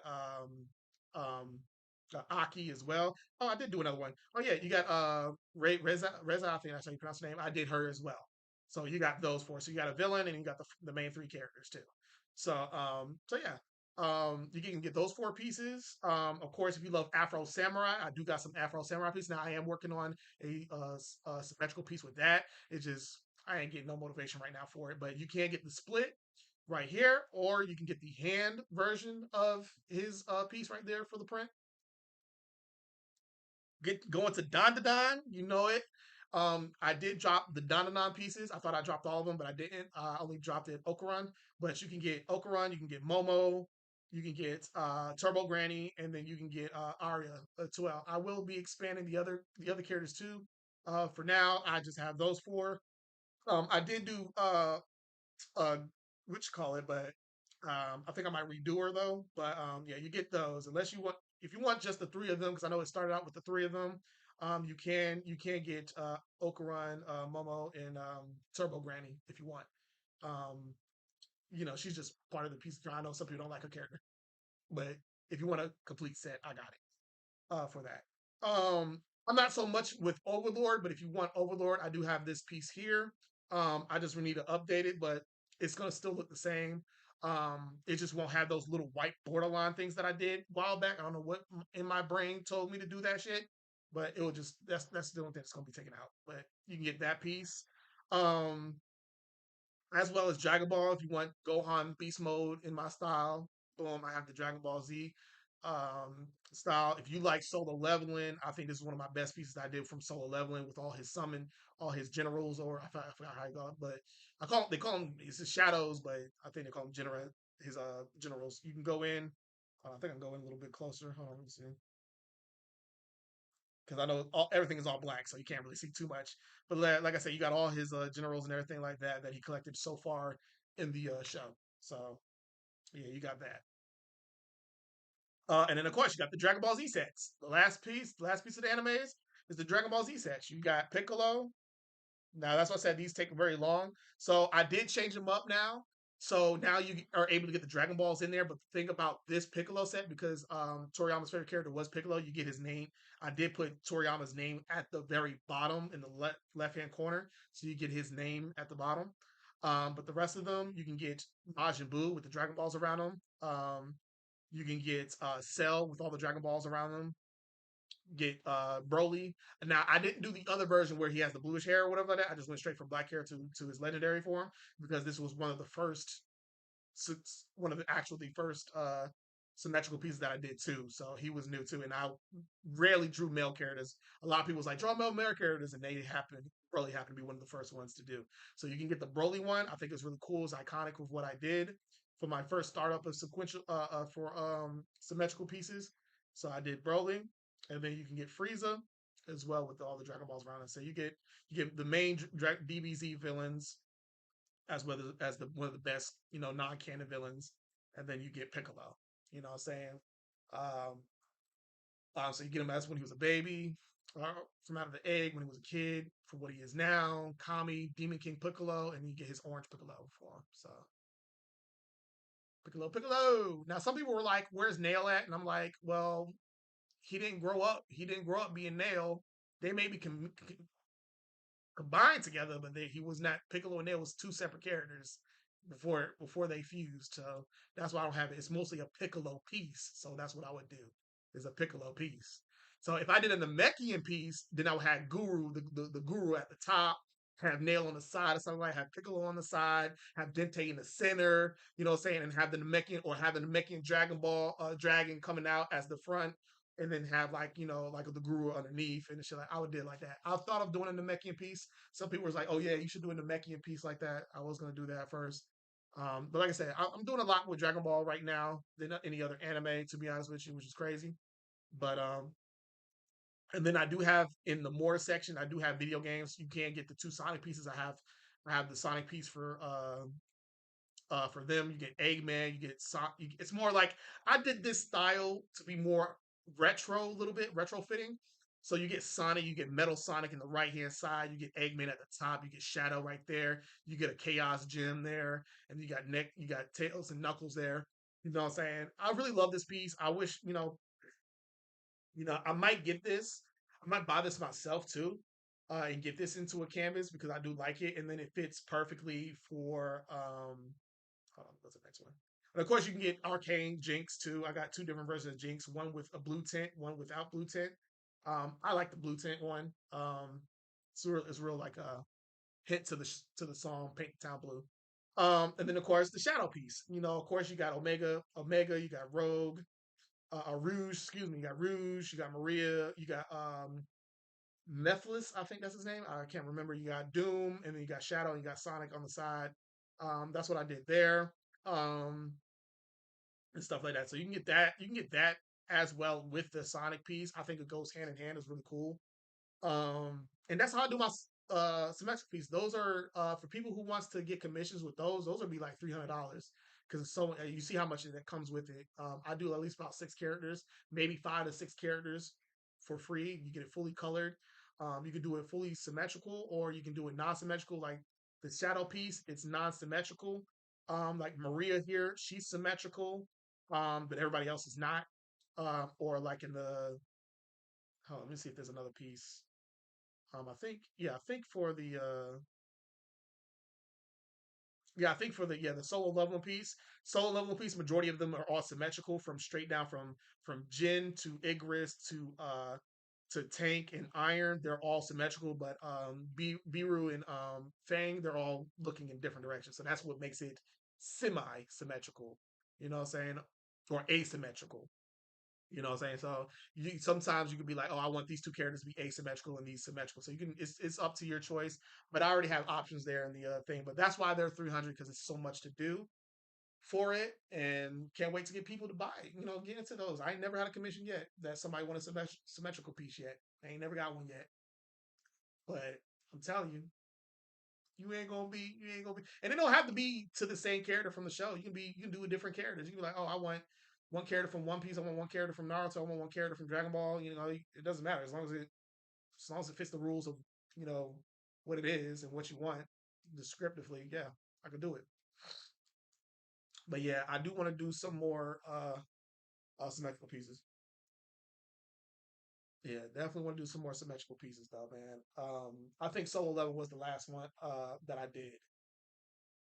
I do want to do a Dandadan piece that's symmetrical, but it's not in a way. I still have it. I still have it on standby. But yeah, this is the online store, guys. This is the online store. Like I said, all my prints are pre-ordered. unless they have it in, unless I have it actually in inventory, and everything's 1750. Everything's 1750, and then everything got sets in it too. So yeah, that's it. Patreon. Hopefully it doesn't link. Hopefully it doesn't go to the Patreon. Oh yeah. So when you go to my Patreon, this is what you're gonna go into. I do rather prefer if you go onto a tablet or a I rather prefer like you go on a laptop or a tablet or something. It's just more better. Their system is just more better looking that way. But you can go on your phone too. But yeah, you will click yes, I'm 18 and plus because like I said, I do have a tier list that is NSFW. It's the goons. And then I have my superhero stuff that you get all the stuff at. And so this is what you'll look at. So you can choose out of the three, out of the two, excuse me. For three a month, like I said, you get work in progress updates for the digital, you get friend requests, and you get exclusive content through my NSFWs. Like I said, I have a little quick description of what you'll be doing. So be sure to stay as a member for more perks and exclusive prints, stickers, and more in upcoming futures. So, like I said, for my NSFWs, I'll be doing stickers and stuff like that for them and everything like that. And for my superhero tier, like I said, welcome. Of course, it says welcome comic book pick'em comic readers. This tier will come with a lot in the mix to thumbnailing to finished comic book pages, as well as gaining access to the early stages of the pages for each comic story that will be available, especially with monthly exclusive art and poster stickers and more. So you get to see, you'll be the first people to see the designs of the sticker designs, the posters that'll come out before the public gets to see it. And then when the public gets to see it, it mostly will be on the free statuses of it. When you can become a free member, you can become a free member on Patreon. But like I said, I'm very heavily trafficked on Instagram. So if you want to join Instagram, make sure to join in that link tree in the bio, especially Pick'em Comics. I do have it in the link tree. Um, so yeah, like I said, that's all my stuff, man. I think that's all I have to talk about, guys. I know I know we only been out for we were about to almost be 3 hours, so I was able to stretch it. I was able to stretch it for 3 hours. I at least wanted to stretch it for 3 hours at least. But yeah, that's all the information I got for you. I mean, I appreciate y'all for sticking around as much as y'all could. Appreciate y'all for hitting that like button and sharing the live. But like I said, I'm trying to do this forever, man. I'm trying to do this forever, and a lot of people is rooting for me. You know what I'm saying? A lot of people is rooting for me, and um, just trusting the work. I do it. You know what I'm saying? Like, y'all seen a lot of all this evidence I got in front of y'all, and I showed y'all that I'm putting it in. I'm just not somebody that's just doing it. You know, you're putting your money where you know it matters, and I hope that you're doing it for other people as well. That's showing the exact same level of work that I'm doing. You feel me? And if you can't support them, share it. You know, spread the word. That's how we do it. You know what I'm saying? All it takes is one click. But like I said, if you don't see none of my stuff, it's because I'm really not focusing on TikTok right now, only just streaming. I'm just not focusing on it right now. It's just not doing nothing much for me. But like I said, any other place, you're gonna see me on Instagram, you're gonna see me on Patreon, YouTube definitely. YouTube is doing good. Right now I'm just throwing shorts up right now for YouTube. So yeah, it's pretty smooth over there. Um I try not to oversaturate it with so much work, you know, and art and stuff like that. Do it in daily dosages and stuff like that. What else, guys? Yep, that's it. That is it. You know what I'm saying? So, like I said, once again, I appreciate y'all for sticking around. If y'all need any information, like let me hit me up and let me know. If you need commissions, let me know. I can work with you. I'm not really I really do. If you are a first timer in commissions, I do need full time payments. Full payments, excuse me, full payments. Oh, my mind was on full time, but full payments. But for now, I'm good with this. With giving y'all some you know, doing half deposits and stuff like that. But I will be doing only half the work. So until that full payment is made, that's the only kicker to it. But people who are new, who are not new, and who is you know it is have already purchased some stuff from me or have done or has already got commissions done by me, y'all can still do deposits and you know I can finish it all the way up until y'all ready to pay it. Okay. Um, but other than that though, I do appreciate y'all for sticking around. Like I said, I'm gonna chop this video up a little bit, kind of edit it out, edit some certain parts that was very important. Because like I said, we talked about a lot. We talked about the comic books, where to go for them, the color palettes. We did a little bit of motivational speech and talking a little bit in between the online store and how to work it. And then, like I said, I did the only thing I didn't show was the commission forms, sadly. But I'll go ahead and show y'all that before we leave. Let me go ahead and show that so I can keep it on the video, keep it in the video. So, say for instance, when you go to my Instagram, right? I'm gonna just go ahead and direct it to the Pick'em Comics because I want to go ahead and show you that one instead. Not my other. Now I do have two Instagrams. One for my junk file, like my like my fan art and stuff like that. So you want to be updated with what stuff's going to be going in the store. Follow my fan page as well, my fan art page. If you want to, like I said, you want to keep updated what's going to be new in the store and stuff like that. But if you want to get updated with just my comic books and stuff, and that's what hey, listen, I don't judge if you be like, just want to support your comic books. Cool. I respect that. I'd rather you support that than just my bullshit fan art stuff. Because even though I love doing it and have fun doing it, that's what I like to do for hobby and fun. You know what I'm saying? But when it comes to my work here and stuff like that, this is work. You feel me? So following my Pickup Comics page, that's work right there for me. That's my work. That's my grind. All right. So when y'all support this page here, I really do appreciate it. I love that the numbers are going up. I did change it to a business account because I did have it personal. I didn't know I had it as a personal page. That's why when I was telling people, "Hey, support this, get this," no one was joining. I changed it to a business. Now we had 90 followers, bro. We've been just cooking with grease now. So now all I gotta do is promote and add to it and stuff like that. But also, like I said, I'll go ahead and walk it through y'all real quick so I don't have to leave. So when you go on here, you can check out the pages. Like I said, I always keep updating y'all with it. I think I just updated with a I updated with a small little promo template. Sometimes I'll promo template. I'll post a promo template. Sometimes I'll post a page or something like a cutoff page. This is one of the pages from the first issue of Gaia. So now you can see the artwork, you can see the textile, the special effects. I made my own special effects too, um, and stuff like that. Here's the front cover to it and stuff like that. This is a little glimpse of the page. It's a little blown up, so it's kind of like not clear, but yeah, this is the pages to it with the words and stuff like that. Front cover. Also, check this out. Also, I did my boy Daryl Murphy. He does this. This is his comic book on the right hand side. I've always wanted to. I love drawing people's characters. You know what I'm saying, and see how I improved on my art style too. So I drew his character Red from Ravingen, and dude loved it. I wish that he fucking goddamn shared it though, but you know, hey, it is what it is. But I did his character, man. He fucking loved it, man. He loved it. You know what I'm saying? I just did it because I wanted to see how far I've came because I drew his character before years ago. Um, but yeah, like I said, we'll go to Linktree. You go to the Linktree, right? You know what I'm saying? You go here. You go to my online store. My online store is there, but we're talking about commission forms. So you go to my commissions.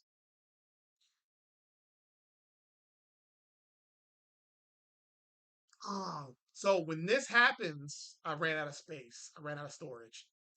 So my phone or something like that probably ran out of storage. That's why it says that. So I happen to know why it said that before when people were like, I couldn't get into your commission form. I ran out of storage. So that's the sorry part about that. I didn't like um, when it does that.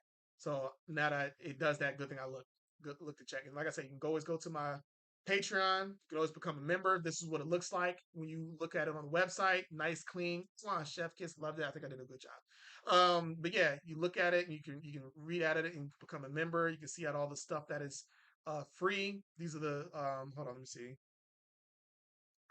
I got palette, other stuff that you can explore. Collection sets. Like I said, this is the collection set right here. The NSFW stuff, the comic book right there. My Demon Lava Girl Adventures collection set. So she has two right now. Like I said, she's still growing right now. So I'm not really rushing to get her stuff done right now. But I will do a pinup up in this upcoming thing. And like I said, we already have a poll vote. We already have this monthly's vote. So at the end of April.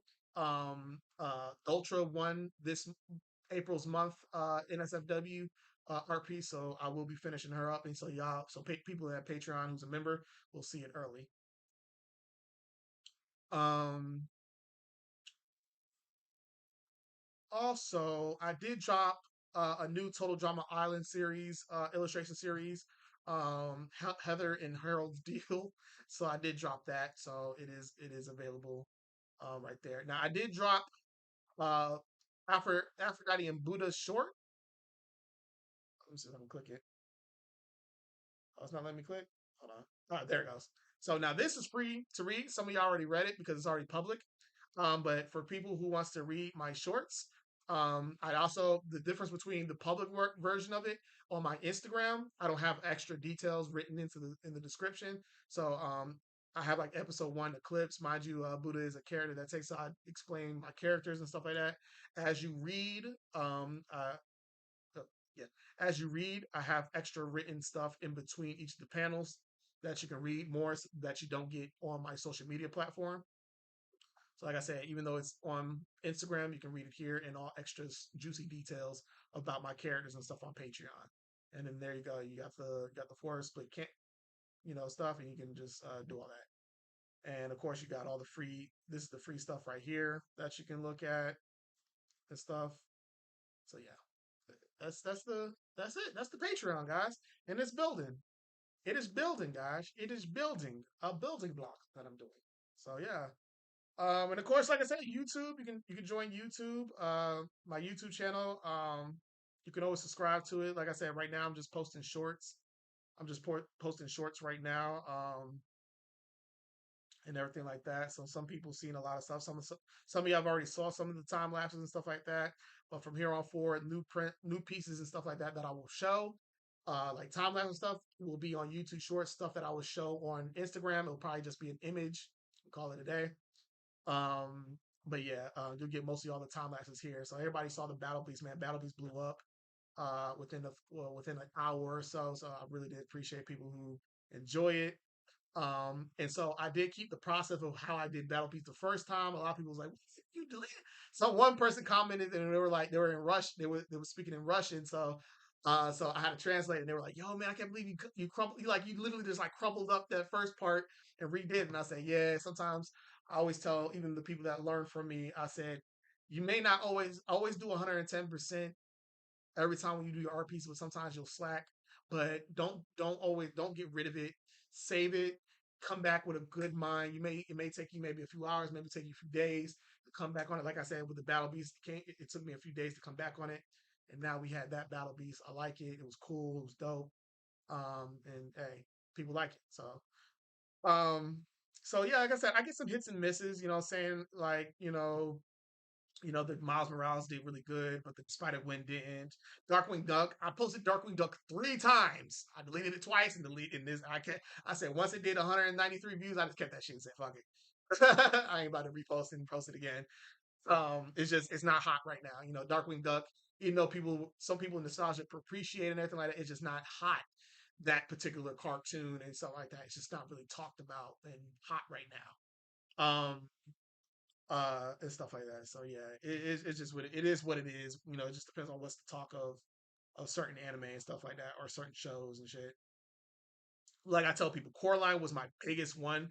Coraline's views blew out the water, bro. I'm talking it didn't. This not 507K views did not happen in 5 days or a week. This shit happened in less than 13 hours. Less than 13 hours. And people love that. I was like, yo. So when I was telling people, they're like, how to get views, how to work it, and stuff like that. Sometimes I be like, how you do it, draw things that no one has ever seen or haven't seen in a long time. Because some people draw these main characters a lot. Some people like, how many times have you seen a Goku piece or a Vegeta piece, and they only draw that. And if they do draw besides that, it's Broly or Frieza or something. It's just the same, same people. So it's unique to people to have people see that new stuff. So Coraline was new. It was something that, yo, we barely get any stuff. Like, we can't even buy a lot of merchandise with Coraline. And when we do, it's very limited, or exclusive. So I drew this and I'm glad that people loved it. I do want to purchase this piece. I want to buy this as a birthday gift to somebody. Don't worry, they're not on TikTok. They don't be on TikTok, so it ain't a spoiler to them. But I do want to gift them that because they love Coraline. I was gonna get a canvas made and gift that to them. Um, but like I said, Jack Skellington didn't do well, and I posted them both almost at the same time. Well, they did. They did well. They did 1.3, but like for Jack Skellington to be like that hot, still hot show or hot movie out there, it's just they have a lot of stuff to offer and merchandise and all that other stuff. So it's like it can't be nostalgic. It's nostalgic, but it can't be in that part where it's nostalgia, where like, oh man, I ain't seen this in a minute, or I never heard this in a minute, because they always dropping merchandise and they always drop their movies here or there. So because it's a Halloween and Christmas movie, so it can play both parts. Or Coraline, it's a horror movie. You know what I'm saying? It could be a horror. It could be considered a mystery movie or a horror movie, but not a lot of people watch a lot of mystery stuff. So yeah. Oh, and my biggest one was Pretty Please. I don't want to be a magical girl. I wish the creator saw this, man. I wish Kiana saw that shit. She be posting every other people's fan art, bro. I'd be like, someone please tag her in this shit. Because I had like it wasn't the fact that I want her to see it. It's just like I had so much fun literally doing that like watching her episode or her the little thing that she did for the episode for Instagram. I mean for YouTube. I had fun. I loved watching it, and then I loved watching episode two. Just the comedy in it I loved it. It wasn't too cartoonish. It was on par with memes, funny like trends, topics, while also filling out its plot. You know what I'm saying? I love that. So it gave me so much inspiration to draw this, and I loved it. So it sucks that she has not seen this piece yet. And I'd be like, damn, I'd be tagging her in it when I redoing it, but she be tagging other people and stuff in their fan art that they do for her show. But I'd be like, damn, I really want you to see this because I had so much fun doing this, man. Like, I just want to show you, I just want you to see my appreciation to where I want to see you get funded and actually do a full show, man. Like, artist to artist. I want to see you do a full fledged show. Even though you are doing it, you're aiming for it. But I want someone to just stop fucking with you and say, no, we got you. You know what I'm saying? Without trying to change it up for their own personal gain. Like she has full creative control. But she does it all herself, man. And so, like I said, man, I've got some old art pieces at the bottom right here. You know, some Steven Universe, some Jujutsu Kaisen with Rika. Mako. Mako from Kill la Kill. I love some Kill la Kill. I need to start watching that joint again so I can do more artwork for him. The Piccolo. The Piccolo didn't do all that great. Solo Leveling did though. Gym Partner as a Monkey did good. The rough sketch to it, but the final didn't do good. When I did a part two of it, Momo ISA did good. Like I said, just think outside the box when you do your art pieces. Um, don't show what people want to see. Show people what they want to remember and have them remember. I think that's the best thing you can do. Sometimes those underdog underrated shows that people haven't seen or have seen or that is now or underrated characters that people love because not everybody loves the main character or no one not everybody loves the second to main character. Some people love like shit somebody that's a shopkeeper and they're like yo they always keep it 10 toes down with our main protagonist. Somebody could have been like, "Oh, I love Ichiraku Rama and I love the fucking chef because he always keep it down for Naruto." Like, man, I could have drew like a whole illustration of Ichiraku Ramen and somebody would have had that hanging on their wall because they're like, "Yo, like this was out of the ordinary," you know. So as I say, man, sometimes people got to think of fan art in different directions than what's popular, you know. And if it is popular, draw a set. Don't just draw that one character. Draw a set of it. Like I drew the main character, but I drew like three more other characters from the show. You know what I'm saying? Kept it spicy. So So yeah, man. People love sets, man. I love sets because I would love the reason why I do sets because some people always like, ah, man, I love them just to be all together in one piece. Sometimes you can do that, but some people love sets where they can just hang them on their wall, especially as a canvas, and just have them in different directions, or they can have it in their man cave or girl cave, or everyone, or however y'all call y'all little area, and they can just hang in different sections, bro. I love that shit. Like I love separating the work because like it's just amazing that way. But if you want it all together, I could be like, hey, should I get it all together? You know what I'm saying? Like Shaolin Showdown at the top right there, where I did Shaolin Showdown. I put them all together. I was gonna do them separately at first, but I put them all together. You know what I'm saying? So, because some people be like, oh, I don't like that character, but they're in the group, but I don't like that character. Can you leave them out? And I'll be like, I bet.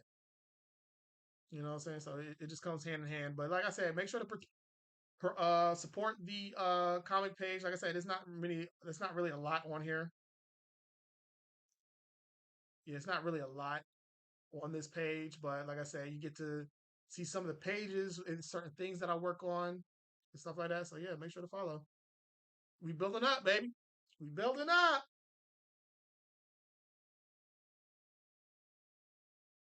We getting up there, guys. I want you to be in the journey with me. But yeah, other than that, I'm gonna go ahead and hop off, give me something to eat, see what my lady is doing. But other than that, man, y'all take it easy. Like I said, make sure to support each other, grind together, grow together. I would say live together, but not in that type of way. But like live, like go all and beyond and out. I'm there. I'm rooting for y'all. All I just want is consistency, dedication, discipline, because I got to work on it too, especially the discipline part to get the books made. But yeah. Other than that, guys, man, I appreciate y'all so much. Really, I really honestly do appreciate those who joins in and sticks to it, bro. But other than that, Godspeed. Peace. Oh, hold on, I gotta insert stuff. All right, there you go. And that one, I don't have a button that ends all. Okay. All right. TikTok shut down. All right, YouTube, you gone too.